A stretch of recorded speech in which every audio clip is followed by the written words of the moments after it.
Oh, yeah. Welcome. Hey, I don't make this stuff up. I make up at least half of it. And the dog has been absent. I'm Thomas J. Bellezza. This is JD McGibney. Today we are talking about some things that I myself don't know because the show is for JD. So, JD, go ahead. Become your own boss. Go for it. Well, the first step you have to do is if you really want to, you have to go and find a really awesome cannoli recipe. Yeah. Normally, if you just go to your grandma, they just have them like hanging out. So you grab the cannoli recipe, you look over it and realize I am going to be terrible at baking. You throw it out into the garbage, and then you just go and order a pizza. And then what do you do with voila, success. What do you mean? What do you mean? What? What? Is that a video? Oh my God. Yeah. It's like a moving picture. How nice that bread is. I know. That's really nice. It like pops. It makes us pop. You pop. Wait, I mean, this is all dark and blurry. Look at that. Yeah. My name is JD. I got a 1901 piano computer. That's it because it has black keys. Look at it. It has black keys. It's really a harpsichord. I love black keys. All the white keys are black. Nice mine's a little bright though. Mine has a little. Ooh. This is a phone, by the way, just for the record. But you see how hot it is in some areas? Yeah. That's why this is a good shot. This camera's pretty clean and steady. This is definitely a good shot. I might have to put the link for it in the description below for anyone who's interested, and then talk about it. Anyway, so JD, how do you become your own boss? Well, first of all, you gotta find yourself a talent so you can teach you. Oh my God! Don't throw it on me. I'm giving it to you. I'm terrible at teaching. We're not asking you to teach. I'm asking you an honest question, and then you tell me literally what you would do. Well, again, this is one of those things where I would have to be able to teach it and you don't in order to explain it. You just talk, and I'll make fun of you, and then we can correct it. Well, first off, you go, you know what? I want to do X, Y, and Z, whatever it is you want to do. Well, what do you want to do? Right now? I mean, what do you want to do? What is your business? My business. Become your own boss. How do you become your own boss? My business is... Well, I'm a partner in BBR. Yeah. If you want to move it up and down, loosen that one first. No, I'm good. Okay, you good? All right. Yeah. All right. Well, let's say you're wearing a partner in BBB. What is it? BBR. Okay. It's BBR Productions. Productions. All right. From now on, whenever we do interviews, I'm just going to say that I work for BBR Productions. All right. Let's say, what is it? Before you met me, what is it you wanted to be your own boss at? I wanted to do music, which is what I was doing before I made my way over here. All right. Now, just to step in, being your own boss. Sitting down. Being your own boss has nothing to do with running a business. But keep going. Oh, well then I don't know how to answer this question. How do you be a boss? How do you be the boss? What does a boss do? Runs their life like a business? Maybe. I don't know. I'm asking you. And I'm asking you. No, I'm asking you to give me the answer that you feel it is, based on how you would do it. Well, I guess the answer. Wrong. No, just kidding. It was terrible. No, go ahead. Yeah, I would say just run your life like a business, and then whatever it is you want to do, you can do, because the process for running a business is pretty much the same. Well, what would you define being well, you have your to, own boss as? Well, how you have to give yourself financial freedom in order to make decisions. What? All right. Well, that sounds like process. Well, then I don't know how to answer this question. How do you define being a boss? I just tried. And apparently, we've gone. No, you said first you need to. Well, then which is process. But then my answer is that's like you go. Can you define a cup? And you're like, first you have to get a cauldron.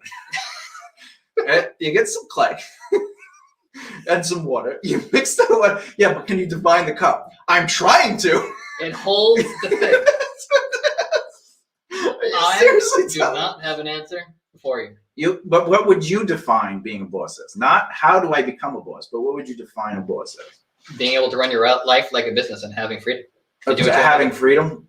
Well, running your life like a business, that would be the process of it. Well, that's all I got. I do not have any. But I like the other thing you said. What is it? What is the other point? Being able to have the freedom. Have freedom, right? Have choices. Being a boss is about having choices. See, you know more than the bell. I'm sorry, this is cheese. No, all right. So having your choices. So how does one have their choices? How do you give yourself choices?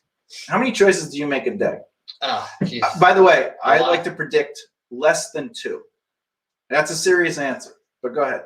What choices do you make throughout the day? Are we counting a routine that we have set for ourselves as part of the routine? Yeah. So you're saying that if one decides to follow a routine, that each step is a choice? Is that what you're saying? Or are you saying that the routine itself is no longer a choice because it is now routine themselves are not choices. The only choice you have is to follow the routine. Okay. That's why I said less than 2. That's why I was asking that question. That's right. Because everything you say usually has some sort of trick. Get to know. We'll be right back after these messages. Pepsi. We're back.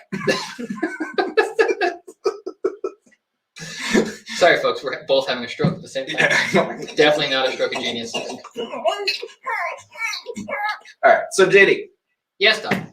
What were we saying? Being a boss, having choices. Yeah. I said freedom. You said choices. Freedom is choices. Freedom is the ability to make choices without restriction. Okay. So yes. Right. Freedom isn't just standing there naked because that's a choice. I mean, it's really hot down here. So standing here hot. naked. I'm so glad I have no sneakers on. All right. So how many choices do you make per day? That's a good question. I guess what I'm gonna eat. That is not a choice. Why is that not a choice? It's not a choice. Why is that not a choice is my question. Well, when you eat in the morning, how often do you eat the same thing? That I'm talking about like lunchtime, because I will almost always eat the same thing every morning. But lunchtime is not a choice. And dinner time, I will change it up. Now, when it comes to food, let's just put that on the table. See what you did there. You're really dishing it out. It's not really a choice because you already made those choices. You already purchased the food. And then just what are you going to eat is a necessity and you're not living. What I'm saying is you have to eat. And all the choices of what you will eat during the week have already been made prior to that. But are you not making the decisions before you go to the store? Prior to that. Yeah, so but does that not count as still making the decision? But we're talking about in your day. What if it's time to go food shopping that day? Well, you know what? That sounds like a necessity. So we're getting away from food is what you're saying. Well, I'm just saying you don't really make choices when it comes to food. All right, so if you're starving, you will eat anything. I mean, that's probably true. I need a peanut. All right, so what choices you make throughout it? This is pretty difficult for you.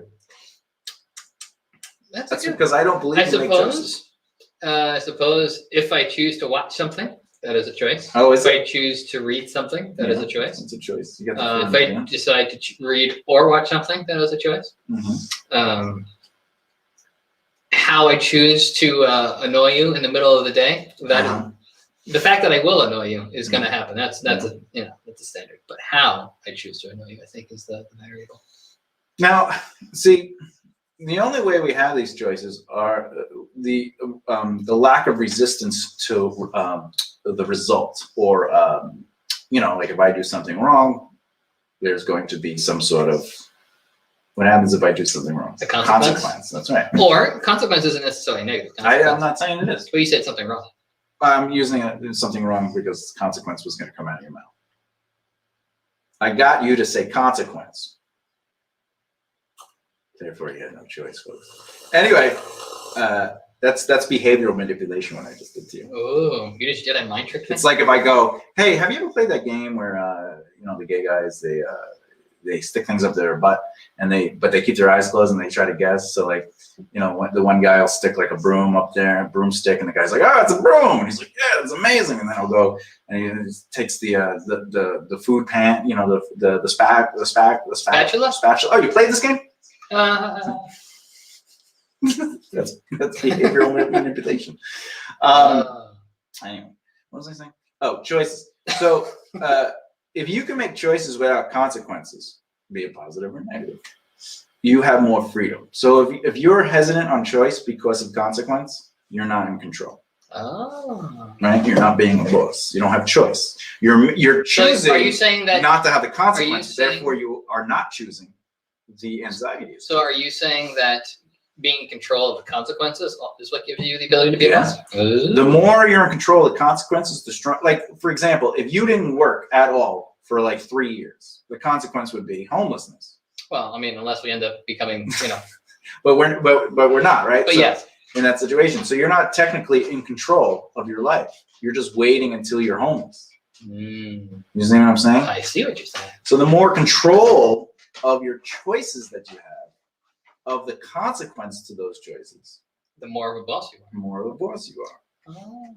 I'm not saying it means you could go kill somebody, but let's be honest. If you could kill somebody, you're the boss of boss if you get away with it, right? Like if you just went boom, boom, boom, people are like, oh, well, that's JD. You're the boss.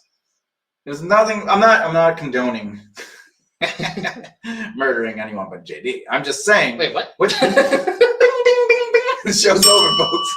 This is definitely my last show. He lives at 465 Sleepy Hollow Drive. I'm sure he missed it. Who?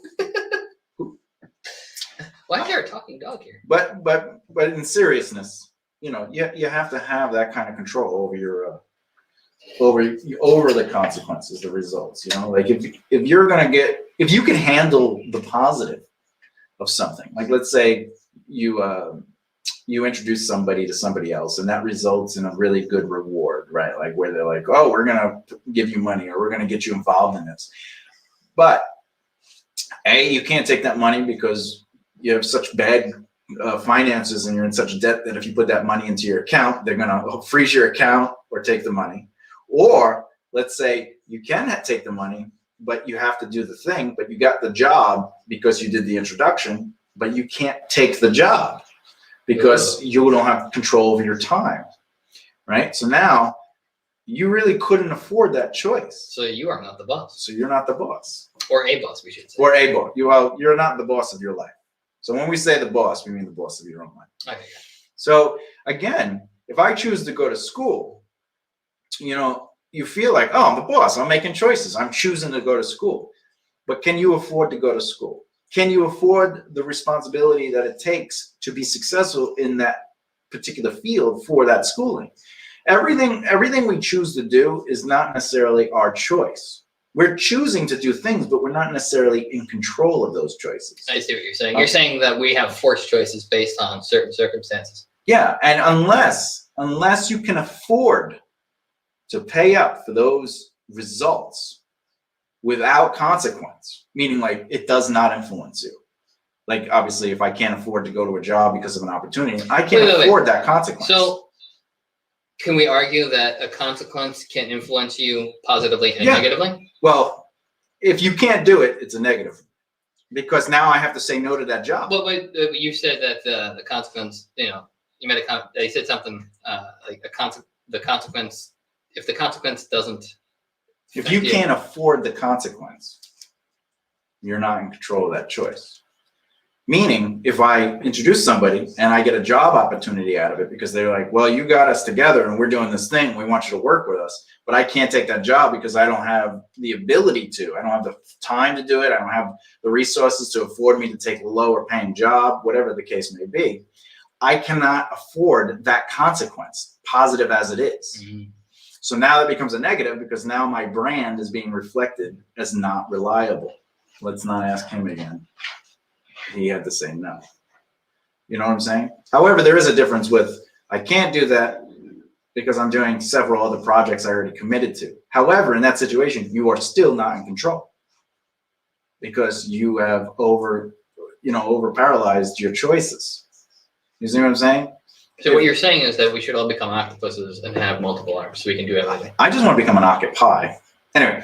Oh yeah, octopi. Octopi tastes delicious, by the way. Which is better, not as good as a regular cheese pie. Yeah, exactly. Wait, what? Huh? But you can also be negative. Let's say you do. Let's say I decide that I want to buy a car, and the car is brand new, and the car alone is a $500 a month lease, and then the insurance is $300. It's $800, and I can't afford that, and the car gets taken away. Now that I can't afford that consequence.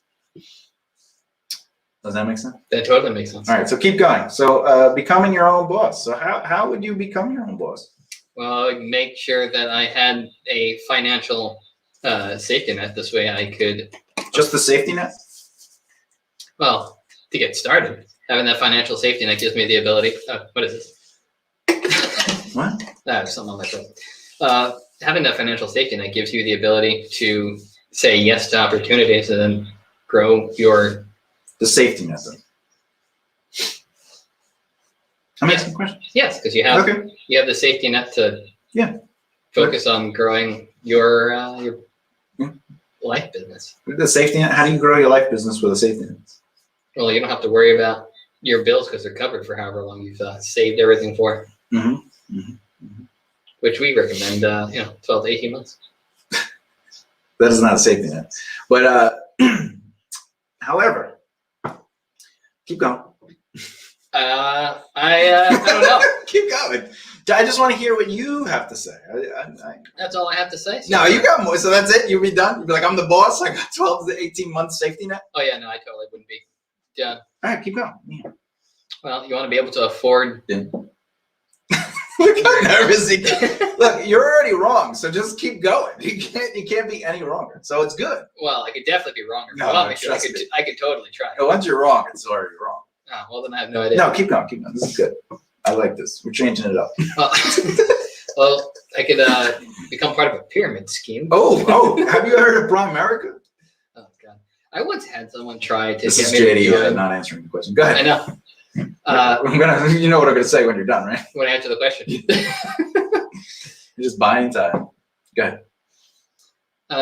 Yeah, that's all I got. No, keep going. What would you do? So you would get 12 to 18 months. By the way, we don't recommend the 12 to 18 month safety net to make choices. But so you would get the 12 to 18 months safety net. And then Foundation. Oh! Which one? What are you talking Foundation. Sorry. What do you mean? I meant 12 to 18 months foundation. No, what is a foundation? It's your startup capital. Oh, well, that's a little bit different than a safety net. It's definitely. What's the difference between a foundation and a safety net? Foundation is what helps you get started. Safety net is to help you in the off chance that things go sour. That is incorrect. Then I don't know. But keep going. I'm liking this. I have no idea. Look, I've only just started teaching JD this stuff about 8 years ago. So yeah, no. He's got a memory like a JD. Yeah, I definitely have a memory like a soap dish. No, so keep going. I don't know how to go any further. You just whatever you think it is. I'm done. I don't have anything else. Whatever you think it is. Just keep going as if I'm not making comments to the contrary. I have no further information. Yeah, you do. How would you do it? So you're saying you haven't worked to become a boss? I have. But how did you do it? By giving myself a foundation to go and focus on building relationships within my field of interest, which led to opportunities. Yeah. And which led to being able to say yes to things that were eventually able to reward me financially to do what it is that I love. That's pretty good. Thanks. So how do I do that? Well, first of all, don't be a dick so people like you. Okay. Yeah. What else? Help people. Yeah. How do I help people without to be able to afford the consequence? Wait, how do you help? How are you asking how you're how do I help people? Are you where I can afford the consequence? So are you asking how you're able to afford helping people? Well, that's like the question. No, the consequence of helping somebody. There's a result to that, positive or negative. How do I afford that? I'm not sure I understand the question. So if I do something, there's going to be a result. There is. How will that result affect me is the consequence, positive or negative. Can I afford that change in my life? Everything we choose to do has a consequence. However, if we can't afford the result, meaning like we can't allow the result to happen, it will destroy us or put us in a position where it's positive, but we can't actually cash it in, therefore turning into a negative. How do we find ourselves able to afford that consequence? That is a question that I do not think I can answer because I don't think I understand fully the concept as to what you're asking. What I'm saying is, if you choose to go get a job, can you afford that job? I suppose the answer is if you cannot afford that, you have to find a way to. If you cannot afford something and you want a certain course of action, you have to find a way to, I guess, raise your ability to afford that. Well, what I'm saying is, like, if you want a job, can you afford the consequence of getting that job? If you get, like, let's say, Like if you get a job, are you able to get to said job? Like, can you get to the job? Can you afford to be on the salary or the pay of that job until, like, how long will that job take to put you back on your feet? Are you already on your feet? These are a lot of things. Is it a field you're aware of? Do you have the skills, the talent to come to the table? Do you have the ability to acknowledge your strengths and weaknesses within that field so you know what you need to work on and what you know you're good at so you can focus on that in the beginning and then start asking for help for the other things? All these things, that one choice that you think you have, I have the choice to get this job. You might not necessarily have the choice. It might be a necessity, like food. I need to eat. That's not a choice. I need to eat. So if you need a job, you're not the boss. And then people say, well, then everyone needs a job. Yeah, well, eventually that job will afford you the ability. Hopefully that job will, it doesn't mean that it definitely will afford you to be the boss. But as long as you're relying on that job, you are still no boss. If you are relying on something to afford you choice, you are not the boss. Which makes sense. Because you can't afford the consequence. You can't afford not to have that job. So that means you have to make choices to maintain that job. You have to go there on time. That's not a choice. That is not a choice. It's not a choice. You can choose not to go, but then can you afford the consequence? Which is probably losing that job. Probably losing that job, right? I mean, unless this is office space. Now, let's say you go to that job and you don't agree with the boss of that company. Can you give your opinion or not? And if you can, what's the consequence? Do you not get promoted? Do you get fired? Do you get looked over? Do they take it as an offense? Can you afford to stand up for yourself? That makes you a boss. If you could afford to stand up for yourself, and afford doesn't always mean money. I'm saying, can you afford the results, the consequence to those results? Can you cash in whatever it is you have, metaphorically, to maintain movement in growth, strength, power, and choice? And that is all. Those things don't ultimately mean to overpower people or dominate or anything. It just means, are you willfully in control of your life, or are things controlling you? Which makes sense. All right, keep going. I don't Become know. your own boss. Let me hear this. I don't know where to go next. What do you mean you don't? I just gave you I gave you enough information to do the next step. Well, I don't know. Do you feel you are your own boss? I feel like I am my own boss. Really? Okay, so tell us how that happened. I can't put it into words. You don't know what you did to get here. So how do you maintain it? Well, a lot of it's maintaining relationships. All right, so there you go. How do you maintain relationships? By being genuine and reaching out to people and letting them know that they actually matter. Can you afford to not be nice to those people? I mean, I could, but that would kind of... What would it do? It would ruin those relationships. So would you be able to do what it is you want to do if those relationships were ruined? Well, now that you're making me think about it, probably not. So can you afford the consequence? Then the answer is no. So does that mean you may not be as big of a boss as you think you are? Everybody's in that same boat. We have to acknowledge, though, our self-control to that. Yes. JD and I are having a job.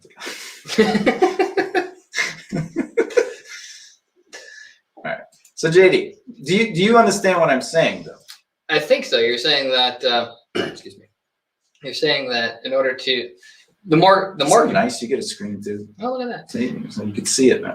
But I mean, like, even if it's down, look, you can see it. Ooh, look at that. So you can see what I see. But, anyway, go ahead. You're saying that in order to be a boss, you have to be able to afford the consequences of all of your actions, and the more consequences that you can afford, the more of a boss you are. That's right. That is correct.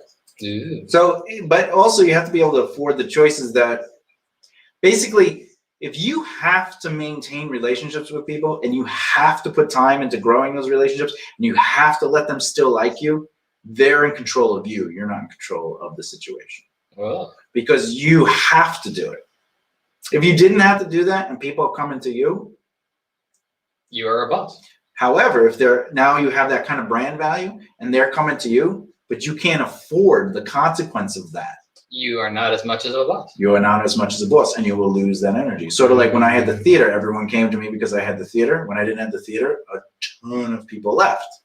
So because I was no longer in the boss position. Those guys are pussies. I mean, if you could plan for that kind of response, you can acknowledge a good team. My issue with building a team is that I believe too deeply in people, and I always find people that don't really have the team mentality when it comes to working outside of their own desires. So I take them in, and I'm like hopeful because they're talented and I see greatness in them. But you're hoping that you will break their overly selfish ways. Not that I will break their selfish ways or habits, but that through my actions, they'll be inspired to try differently. But I've failed many a times, more than I've succeeded in my life. In fact, if you go, my band, this is a prime example of the band, you know, what happened with that, right? And the same thing with Top of the Bottom Pile, and the same thing with Team Rise Together, and the same thing with BBR Productions, and the same thing with whatever else I did, the theater team, the writing team, whatever it is. So that means but could I afford those consequences? Yeah, because I'm still here today. I still do what I do. I don't need to get a job. You know what I'm saying? Like, I still get to afford what I want to do, you know? And like, I even thought about it the other day. I could literally stop doing anything with my clients and focus on something else and be able to make money that way, if I chose to do that. Like, if I wanted to make money writing, I know I can make the money writing, because it's not the writing that I would be making money with. It's the overall brand of people wanting to, you know, be part of whatever it is that you're doing. Yeah, because I have relationships outside of I need clients. And those relationships I haven't had to nurture or give nectar and be like, hey, let me help you grow, because my relationships with them is on a different level. It's a respectful level of time and effort, and I'm constantly sending people their way without interest. You know what I'm saying? And anytime they reach out to me, I instantly talk to them, but I don't have to, because I'm not getting anything out of those people right now. I'm not writing a book. You have built your relationships to the point where you have genuine friendships with people that are your friends. I have the friendships, and those friendships are ultimately leading to the ability to afford the consequences of my choices. And that's how you become a stronger boss, is maintaining the ability to afford the positive or negative consequence of choice. But isn't that interesting how it goes into perspective? It does. Now, that's a part of success, though. It's a part of your triangle. Practice is about yourself, knowing yourself, and reflecting and checking in with yourself and understanding your strengths and weaknesses. So to rely on a continuous method means you are no longer in control. Why? Because you cannot afford to change that method. Because it's a habit. The same reason when you wake up, you do your habit, right? You're not in control of habits. Habits become instinctual. Not that all habits are bad, but can you afford? Showering regularly is a very good habit. Oh, please, I wish you would. Wait, what? He doesn't shower regularly. Sometimes he uses syrup. And I'm like, that's irregular. That is definitely irregular. We go through a lot of syrup. Yeah, which is crazy, because I don't like syrup, but I like to have syrup. Is that weird that that's like a thing? That is like a weird thing. I just want to make sure I have condiments, just in case someone comes over and they're like, do you have? And I go, of course, do I have? Well, of course, it has mold, but yeah. Had it for 13 months. Who doesn't have syrup? What kind of household did you grow up in a barn? Is there like one thing, like, is there like an item that you have? Arsenic. Fair enough, Andrew. Thank you. Yes. Is there like one like item that you feel comfortable having in the house or present, like around, like at home? One item that you don't necessarily use, but you're like, oh, it's there. I feel comfortable. Yeah. What? Oh, that's a different question. My animal destroyer. Fair enough. I don't use it. I don't look at it. I don't even acknowledge it. But you're like, but I know I have it. Yeah. Just in case someone's like, if you had an anal destroyer, I would totally put it in me. Oh, good, because I have one. Oh, I was joking. It doesn't matter. You are now a part of the process. Now a liar. You are a liar. Liar. Oh, what do we got here? Let's show a comment. Stronger final boss. Challenge.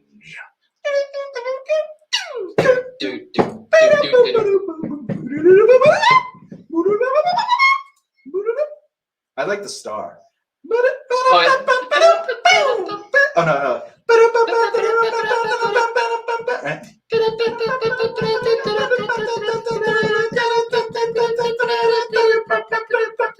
And then the flag is the. Wait, what was the? Didn't the raccoon one also have a thing? What you're talking about? That's not really It's like from 3. No, the raccoon. Oh, the raccoon is. Yeah. That's right. I don't know if the raccoon has a noise. I just know you fly with the raccoon, right? Or you. No, it's like glide. Oh, glide. You glide. Yeah. Okay. Anyway, so being a boss, go ahead. First of all, you have to learn all the Super Mario songs. That's part 2 of being a boss. Do you when you were growing up before you met me, did you feel you were in control? Absolutely not. Really? Yeah. Well, that explains what we were talking about earlier. Oh yeah. I literally said that, and now Yeah, you're no. agreeing that you were Yeah, not no, in control. Remember I said that? Yeah, I never at any point when I was like a kid ever thought that I was like in control. I definitely had a very active imagination because I found that it gave me Like when you wore dresses, you were like, "I'm a princess." yeah, exactly. But sometimes they would have like the Batman mask on top, but I would paint it pink. This is JD. So you didn't feel now early before the show started. I made a comment about psychology, and one of the things is people who do not feel in control become selfish because they want total control, because they still have no control. Which, by the way, references can you afford the consequences of your choices? And the thing is, sometimes we fear the consequence of our choice, so we feel we need more control. And then we feel our ability to say yes and no to things is control. But again, can you afford the consequence of that yes or no? Or both? Or both. Well, would you like to do this? Yes, no. Well, what I'm saying is like, are you able to afford the consequence of a yes and the consequence of a no if you were to choose both, or if you were to choose one or the other? Yeah. You can only choose one or the other. I know, but You can't choose both at the same time because then you're just wacky. You're just spinning around in a circle. Yes, I will not do that. What? Wait. Are you sure? No, I am. What? It's like when people say yes. Oh, no, they go, no, of course I will. Like, no, not yet. Yeah, no, I got it. Wait, is that a no or is that a yes? Will you do it? When will now be then? What will then be now? Soon. That's insane. I always drink my coffee when I watch Radar. Yes, sir. But that's interesting that you said that. See, you see how I was able to see. Mm-hmm. I have a very good read people tool that I have harnessed over the course of making a deal with the devil over your entire existence. It's a crazy thing that I could do because literally that answer confirmed basically literally what I said is that people that feel they have no control become selfish. But being selfish isn't necessarily a bad thing. You know, don't get me wrong. But there are selfish choicing. Like we make selfish choices. Like deciding to be like, you know what? I'm not going to talk to anybody today. I'm just going to go sit in a bathtub. Or if you don't play that part, you can get up and leave. I'll just play it. Yeah. That's a selfish decision. It is. Because it's not about a person, it's about a thing. And that means that you have no choice. It has to get done. Do you see that? Do you see that consequence? Yes. See, and that puts you not in control. The person that says, I'm not going to do it, is still in control because they can afford not to do it. I don't need to do this. Good luck. Do you see why they're still in control? Yes. Do you see that? I do. You don't care. We'll change it to football. All I know is you're that getting into the JD energy, so I'm going to change it to football. Because we were talking about music and it was too close to home. I was examining in my head. Well, let's see. Where is the guest? The guest will be here. Where is the guest? Nate is our guest. Where's the point? Nate is the guest. No, she'll be here at 4:00. She's going to be here an hour after we had started. So we started at 3. She's going to be here at 4. Her name is Kimberly Spencer, by the way. She's a high performance coach, right? Helping passionate entrepreneurs build their empires with courage, confidence, and a sparkle. Listen, as long as there's sparkles involved, I'm totally 100% in. Hashtag your reign is now.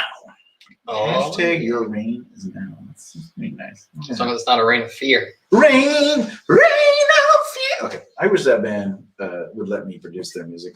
Oh my God, I would totally. I would just. I would just sit there with popcorn. Do you think if I was able to produce your music, it would be better? I think it would. But wait, let me respond. Let me change that. Do you think the songs would be good? Yes. I agree. I agree. What's crazy is we were listening to that band, and I was like, "This is a good song," and then you put on one of their old songs, and they have no direction. Yeah, I definitely think that if you were to sit down, if we were to start from like scratch and just like start something, I don't need to start from scratch. No, I'm just saying if you and I were to start from scratch and like you were to produce like from the beginning something, I think it wouldn't even sound anything like what I normally do. Yes, it would. 100%. Yeah. Absolutely. You know why? Because a good producer allows you to keep your voice. So what I would do is I'd have you write it, and then I would rearrange it. So basically how you did with a couple of the stuff on the. Yeah, that's how a good producer works. A bad producer tells you what to write, and works and writes with you. Like I don't like, because then it changes the sound of the band. Therefore, a Black Album. Not that the Black Album is a bad album. It's not. It's not metallic. Their voice was taken away. So what did they have to do eventually? They had to do load and then reload, and that just completely destroyed their sound. So then they went completely the opposite way to try to sound like their original sound with Kill 'Em All, which was recorded in a crappy studio. On purpose. No, Kill 'Em All was recorded in a crappy studio. No. I thought you were talking about Saint Anger. No. But Saint Anger was they were trying to emulate that, but it wasn't the sound of the album that made it good. It was them. It was them as writers. So I would always, like, I could go into a studio rap artist, a pop star, metal, rock, and my head knows how to write a good song, but it doesn't mean. Can we have you work with a polka artist, please? I have many times. Like now, so yeah, they would take their brush, some ink, and they would draw little circles all over the wall with a canvas, and I'd be like, "This is an excellent polka artist." Check, please. This is my last shot. Oh, God. What are we talking about? Oh, choices. Anyway, so basically, what you're saying, in order to be considered a boss, you need to be able to afford. No. To be considered a boss of your life. So to be considered a boss of your life, you need to be able to afford the consequences of any choices you will make. Correct. If you cannot afford the consequences, positive or negatively, of your choice, then you ultimately are not boss of your own life. Yeah, you're not in real control. No, what we got? Nate has another one. Why do you guys think rock music is not as big today as it was in the 60s, 70s, 80s, and 90s? Actually, I believe rock music is as big as it was back then. It's just changed in style. Pop music has a rock feel to it. Like Pink has rock to it. It's just 100%. Pop music. I think a lot of what's going on is like there's a lot more formula put into what's put out, and people are paying attention to that. Well, I mean, any song that is on the top of the charts is going through the good song formula. Whether you like it or not is a whole other conversation. Yeah.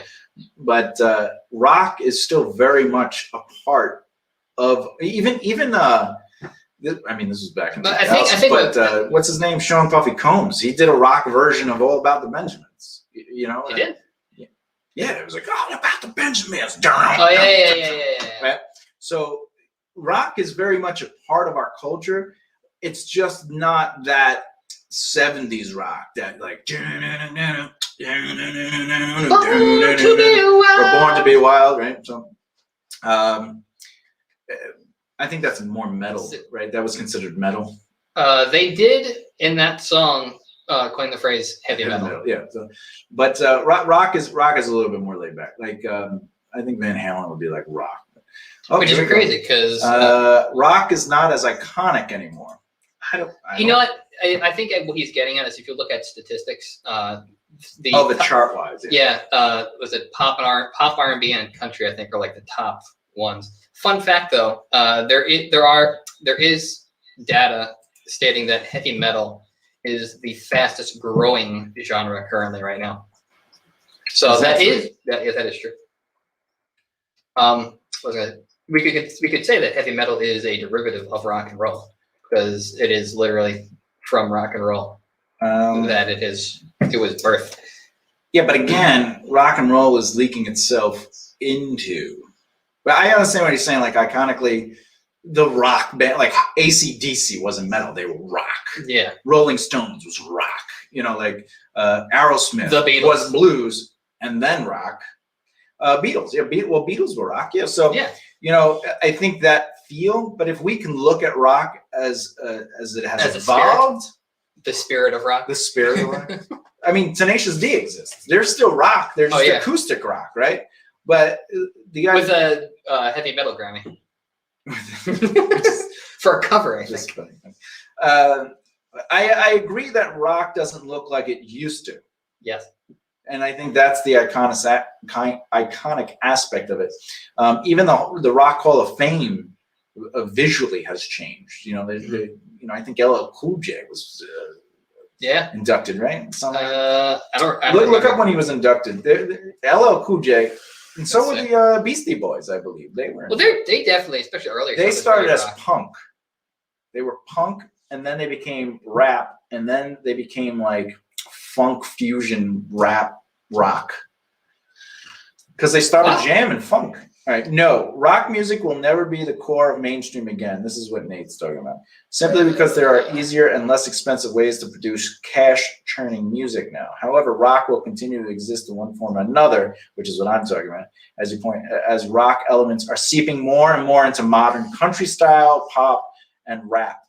So basically, what this guy is saying is, so yes, Nate. The reason I feel, here we go. What's he saying? Let's see. Do you guys prefer old school rock and roll or new school rock and roll? Before we answer that, to answer the LL Cool J thing, he was inducted in 2018. Yeah, so I knew he was definitely inducted. Yeah. I prefer old school rock because I'm old. But I think if I grew up with the new rock, I would probably, just like I don't really like 60s rock. You know what I'm saying? Like I'm not a huge Beatles fan, which is crazy. You know, because like I'm just not. On the topic of the Beatles, I think the Beatles were fantastic songwriters, but I tend to like. Yeah, they wrote good songs. I tend to like covers of Beatles songs more than the original versions. That's fair, because Typo Negative did covers of Beatles, and I'm like, I like this song. However, I don't think their version is a good song, but I like it because I like Typo's style. And again, just for anyone who's listening, the difference is there are such things as good and bad songs, but do we appreciate or don't? Do we like or not like them as two different things? Yeah. A good song could exist that people don't like. And a good song has a formula to it. A bad song, it's like being a good painter. There's a way to be a good painter. There's a way to be a bad painter.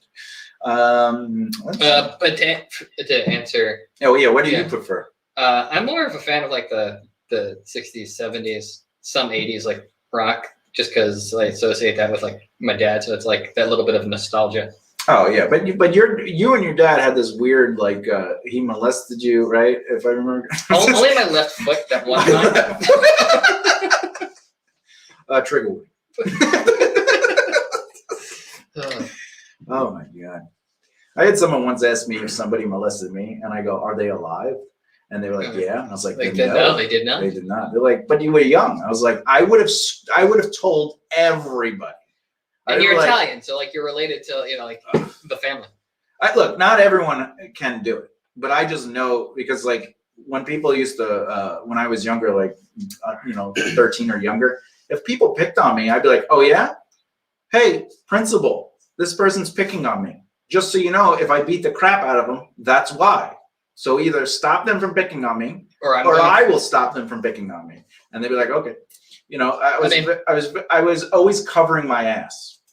So I mean, especially right now because you're wearing pants. Yeah, but I'm saying like if somebody made a move on me, because I know like I didn't like having to kiss my grandmother. Not that like that's like when you have to kiss your relatives.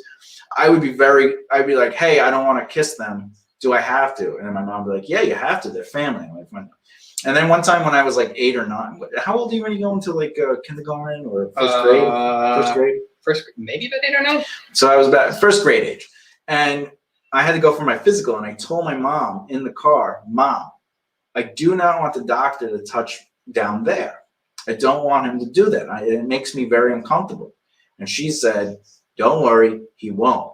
So what happened? He touched me down there to check for a hernia. Obviously, if it had been explained to me, the medical purpose of it, that's different. But I had said that I didn't want it. I was told it wouldn't happen.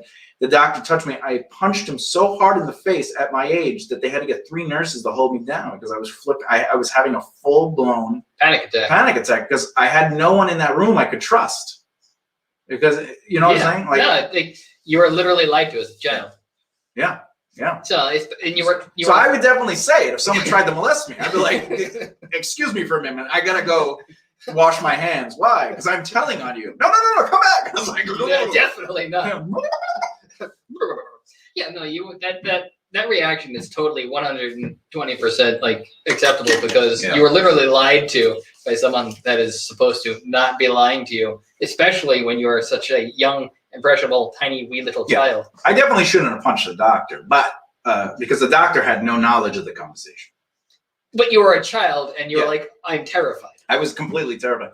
However, if they had said something as smart as, they're doing this because it checks for the hernia, I'd be like, all right, let's do it. Yeah. So like, did the doctor not explain it to you at all? No, he just came in and grabbed my schnutz. All right, my schnutz. That's my new vocabulary. I never let any doctor see anything as a kid. I wouldn't even take my shirt off.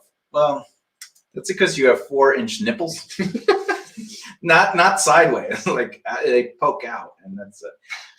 Well, I mean, they're great for like, you know, when it's time to barbecue, put them like as skewers. Yeah, no, honestly, I think the whole doctor thing, seeing you naked, is a weird like, all right, I'm a doctor, so I get this. Like I think if a guy chooses to be a gynecologist, something's up. I mean, that definitely makes sense. I had a friend who was a gynecologist, and he told me this story once. He goes, becoming a gynecologist was the worst thing I ever chose to do.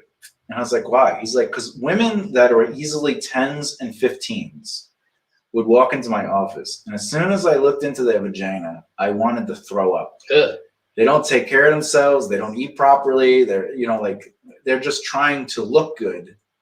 So they're, the way everything else can get neglected on the inside. Yeah, they're not taking care of their body. So he's like, the first woman I found that had a nice, clean, healthy vagina, I married. And I was like, that's insane that you would tell me that. But more importantly, that's funny. So he actually stopped being a gynecologist because it was so disgusting. And but in my head, I'm like, it's disgusting you became a gynecologist. Like, he's probably like, oh, this is the worst thing ever. But again, to be fair, I also believe that we shouldn't look at people naked in a sexual way. Nudity to me is not inherently sexual. Yeah, because it's just everyone is a person. Yeah, everyone has skin. And everyone's and there's a penis or a vagina, it doesn't matter. But also more importantly, I still think we should have the choice if we feel comfortable with it or not. So like when a doctor's like, can you remove your clothes? And you're like, no. And they're like, I can't examine you. It's like, now can I afford that choice? Back to that thing. Can I afford the consequence of that choice to be true to myself where I don't want to be checked out? And now you run into that situation where it's like, is my cholesterol good? Yeah, tell me number-wise. What are my odds? Yeah, like if you don't see or touch my body based on my numbers, how bad is it? Well, I mean, you're walking with a limp. On your hands. Yeah. Does it hurt when you step on my legs? Yeah, of course. But, you might have a hernia. Well, you'll never know. I mean, your urine has blood in it.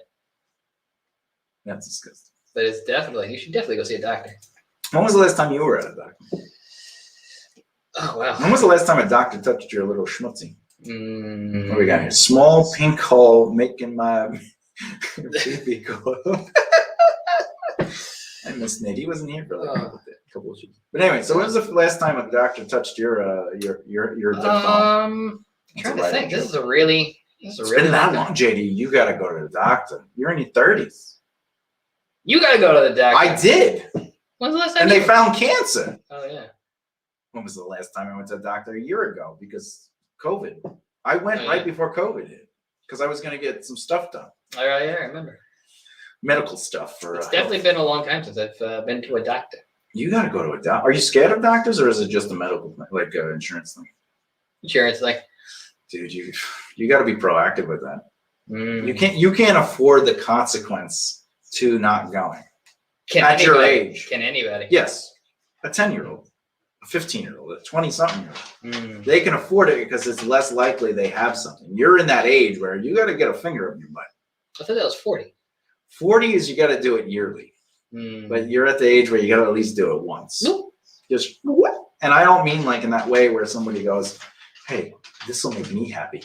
All right. Well, JD has a dirty vagina. That is true. He keeps it in the closet, which I told him he needs to get rid of it. The smell alone is. Listen, the recommended thing is to wash it once a month. I seriously think you need to go to the doctor. You should. Not that there's anything to worry about. But you're saying I should get into the habit of going to the doctor. You should at least get a checkup. I mean, you're a healthy guy, so what's the worst that can happen? You go there and they go, "Hey, I thought these came bigger," and you're like, "Well, if you read the scientific article, people who say that I have a small penis also indeed have a small penis." Written by Thomas J. Bellezza. See right here. Yeah, and then the doctor goes, "How'd you know my name?" Fooled you. And then I run out. Bye. That's a good thing. This is JD. Our guest should be here in 5 minutes ish. She's gonna pop up and then I'll throw her in the room. Well, don't throw anybody. What should I do? Should I take our secondary shots off and just have it her and us? Yeah, I mean that makes sense. Yeah, Actually, because then we could do this and it would just be side by side. Ugh, that'd be weird. Hey, look at us. Look at us.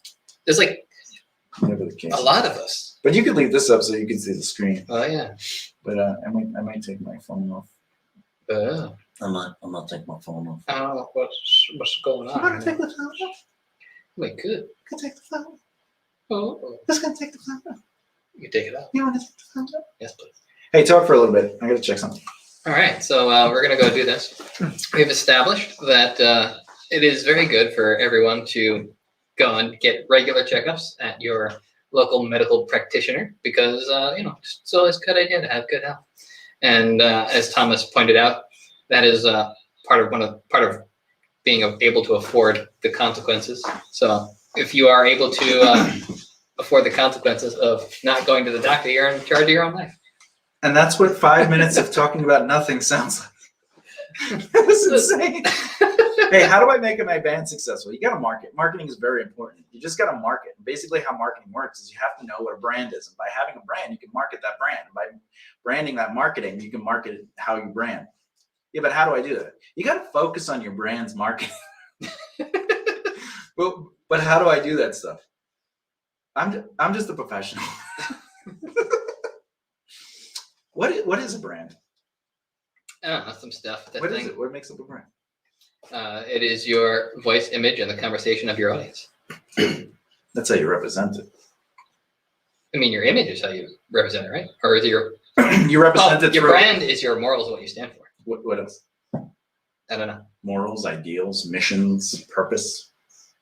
Aren't morals and ideals kind of synonymous though? Morals, yeah, I guess you could put them together, but you definitely need mission in there. Because that's what your whole purpose is. Yeah. So your morals and ideals will help drive your mission. Yeah, ultimately, yeah. So but I think morals and ideals, I think your morals, they might be the same. Let me double check. Let me take a look. I think one is like open up. Like your inner conscience, like your choices, and then ideals are sort of like how you live your life.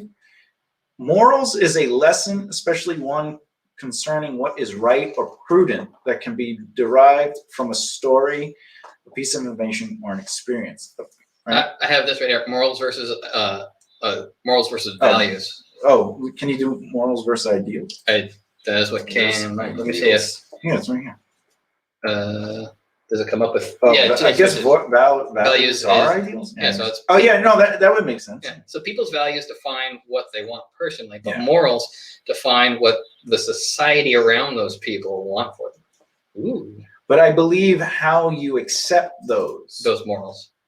Society, like what's right and wrong, which is the definition. So ideals is personal, Yeah. morals is the society in which you live in. That makes sense. Or more importantly, how you agree or disagree with those morals of our society. But wouldn't the values be how you No, because I have values that laws do not agree with. I agree that people, well, for example, if a law says you can't steal, my values, my ideals is if you are starving, you should be able to steal without consequence. Because you need to eat. That's a value and not a moral. The moral would be to not steal, no matter how hungry you are. Mm-hmm. But my value is that I'm hungry. I'm hungry. Stealing is gone. So that's what that means. So you definitely, there are morals, and this is values. I call them ideals. Yeah. Well, apparently values and ideals are interchangeable, but I see now the difference. You know that? Thank you, Google, for answering this. Yeah, because we were in here eating for hours. We definitely. What do you mean a moral is an ideal? What do you mean the air changes the sound? It's ridiculous. It does, but no, it doesn't. Yeah, but it's like on a molecule level. Oh my god. Everything is a molecule. Still counts. Having a cold changes your voice. Actually, that literally changes your voice because of the mucus inside your. Hi, my name's Jamie. I'm feeling a little snuffed up today. Did we send the link? Yeah. Okay. To the guest? Yes. Yeah. I just wanted to make sure that it's 4:00 on the dot, Mr. Russians. You don't even know how to become a boss. I am a little bit Russian. Listen, can you? Das vidania. Spokojnej nocy. What? It's a good name. Сидят. Oh. Лежат. What? Lapa? Lapa. Anyway. Bravo, ragazzi. That's Italian. Yeah, but I called you a good girl. Oh, thank you. Hey. Ich will deine Mutter zum Frühstück essen. Sucre molto grande, ragazzi, por favor. Schwarz? Minchia, all right. You parli italiano? Quoi? Was? Omelette de fromage. I don't speak German. Anyway, so our guest should be here any minute, hopefully. Either or, it doesn't matter. They can take their time. I am in control. We are. Of the time. But here we go. Here we go. Oh, all right, we're gonna bring her timing. in. So let's cancel out this. Let's pop her in. Oh. Hey, what is that? Kimberly? Hello, Kimberly. Hello. Can you hear us all right? I can. Oh, excellent. Fantastic. Can you hear me? Yeah, we hear you fine and dandy. Loud and clear. I'm bringing it back. I'm bringing fine and dandy All back. right. Let me just make sure. Hold on. There we go. Can you hear me better? Yeah, no, you're perfect. We hear you. Okay. Great. So just to clarify to everybody who's who's on and off throughout the show, and also after you can watch this recorded. This is Kimberly Spencer. She's a high performance life coaching. She created a whole thing called Crown You Now, I believe. Yeah. So she helps multi-passionate entrepreneurs build their empires with courage, confidence, and sparkle. We're definitely going to talk about the sparkles. More importantly, I love her hashtag, your reign is now. And that reign is as in like to rule. Now, also reign as in the name, right? Isn't that how you spell reign, the name? I think Or is there's that a couple different R-A-I-G-N? I don't There's know. a couple ways to spell the name, right? Whatever it is. She does amazing things. She reached out to be on the show. So I always ask every guest that wants to be on the show this question. Why? Because I like talking and hanging out with cool people. All right, well that's fair. So Well, again, thank you for calling why? us cool. No. We do a lot of jokes on the show, so just be prepared. We're about success. We're about the process. We're about helping each other. But we do it with jokes. The show is called "I Don't Make This Stuff Up." So if we take ourselves too seriously, it'll destroy us. So we're gonna make a lot of jokes. So feel free. All good. To let down the curtain, as they say. So do you know King Daddy? Does that say King Dad or King Daddy? It said King Dad. I borrowed my husband's mug, but I would like a big mug of tea in the morning. Oh, that's That mug's amazing. So, the morning. Now, where are you? Where are you right now? we're in Australia. Yeah, Australia. my husband was appearing at a convention here last year, ironically, with the cast of The Walking Dead. And, as a pandemic is breaking out, I found the universe had a good sense of humor. And we just looked at each other and we said, if we're going to be on lockdown. There's really no reason to go back to Los Angeles. It's not like voiceover work for my husband is going to be booming. Nobody wants to go inside a voice booth where you're, coughing into a mic. And then, and so I said, if we're going to be on lockdown, let's just have the beach as our backyard. And we thought we'd be here for a few months. Turns out now we're coming up on our year anniversary in Australia. And now we're going to be here for a few years. Okay, well, that's fantastic. Good. At least they have beaches, I hear. They do. Yeah, and Manowar, but not the band. Oh, yeah, they have some it's really fun. As you walk on the beach, you can step on the jellyfish. Oof, yeah, that's... My toddler enjoys that, because they're squishy on the top. It's just like in Finding Nemo. Yeah. You touch the tops. Just can't touch those dangly dongs. Things that are stinging. Yeah, the stingers. I think they're called stingers, right? Now, have you met anyone in Australia where you were like, you might be famous, but I don't know? No. I mean, apparently I get massaged by the same guy who's on the chemist billboard, but that's about it. All right, let's get some seriousness going on. So, ultimately, do you know what the show is about? Like what we do on the show and what we do to our guests? Oh boy, I don't know if I'm fully prepared for that. Excellent. No, everything is appropriate. It's just the reason this show exists. I don't make this stuff up is because we're talking about our lives and what process it took us to get where we are independently wealthy. We don't have day jobs. We do what it is we do. Like we're entertainers. Yep. We're making choices based on what we want to do, not necessarily what we need to pay a bill, right?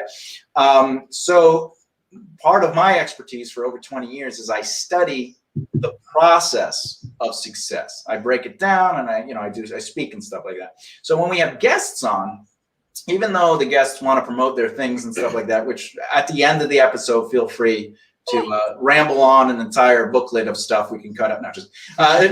You could ramble on, whatever. But during the show, what we like to do is understand your process. How did you get to where you are, and not necessarily how you help other people? Like what put you into the position you are is what we're going to dissect today. If you're okay with, again. Oh my gosh, dissecting processes is one of my favorite things. It's what I do with my clients all day. So. So you're like a biologist for success. More like an anthropologist. Oh. Yeah, I study the human behavior of that's interesting as to why you made that choice. Okay. Let's go down that rabbit hole and explore that one. All right, so let's do that. Let's get into the whole exercise here. And by the way, are you okay with the cough? You don't have COVID, do you? No. I am in Australia. Is totally where I live in Queensland. Everything is all good. My son is now back in school, and so parents were sending their kids to school with fevers and coughs, and so I caught a mild case of bronchitis. So just getting over the tail end of that. I'm a little bit more susceptible since I'm pregnant. So. Oh, well, congratulations! Thank you.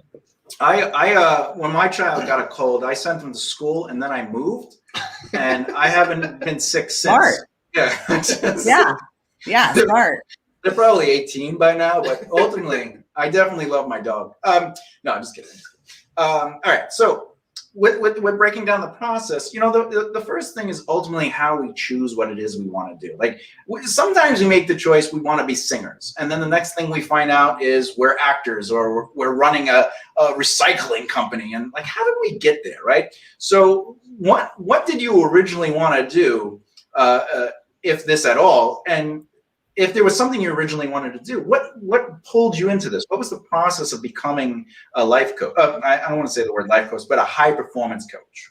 Yeah. So what I actually originally wanted to do was to be an actor and a screenwriter. And I wanted to, that was always my dream. I grew up in Hollywood. I grew up in Los Angeles.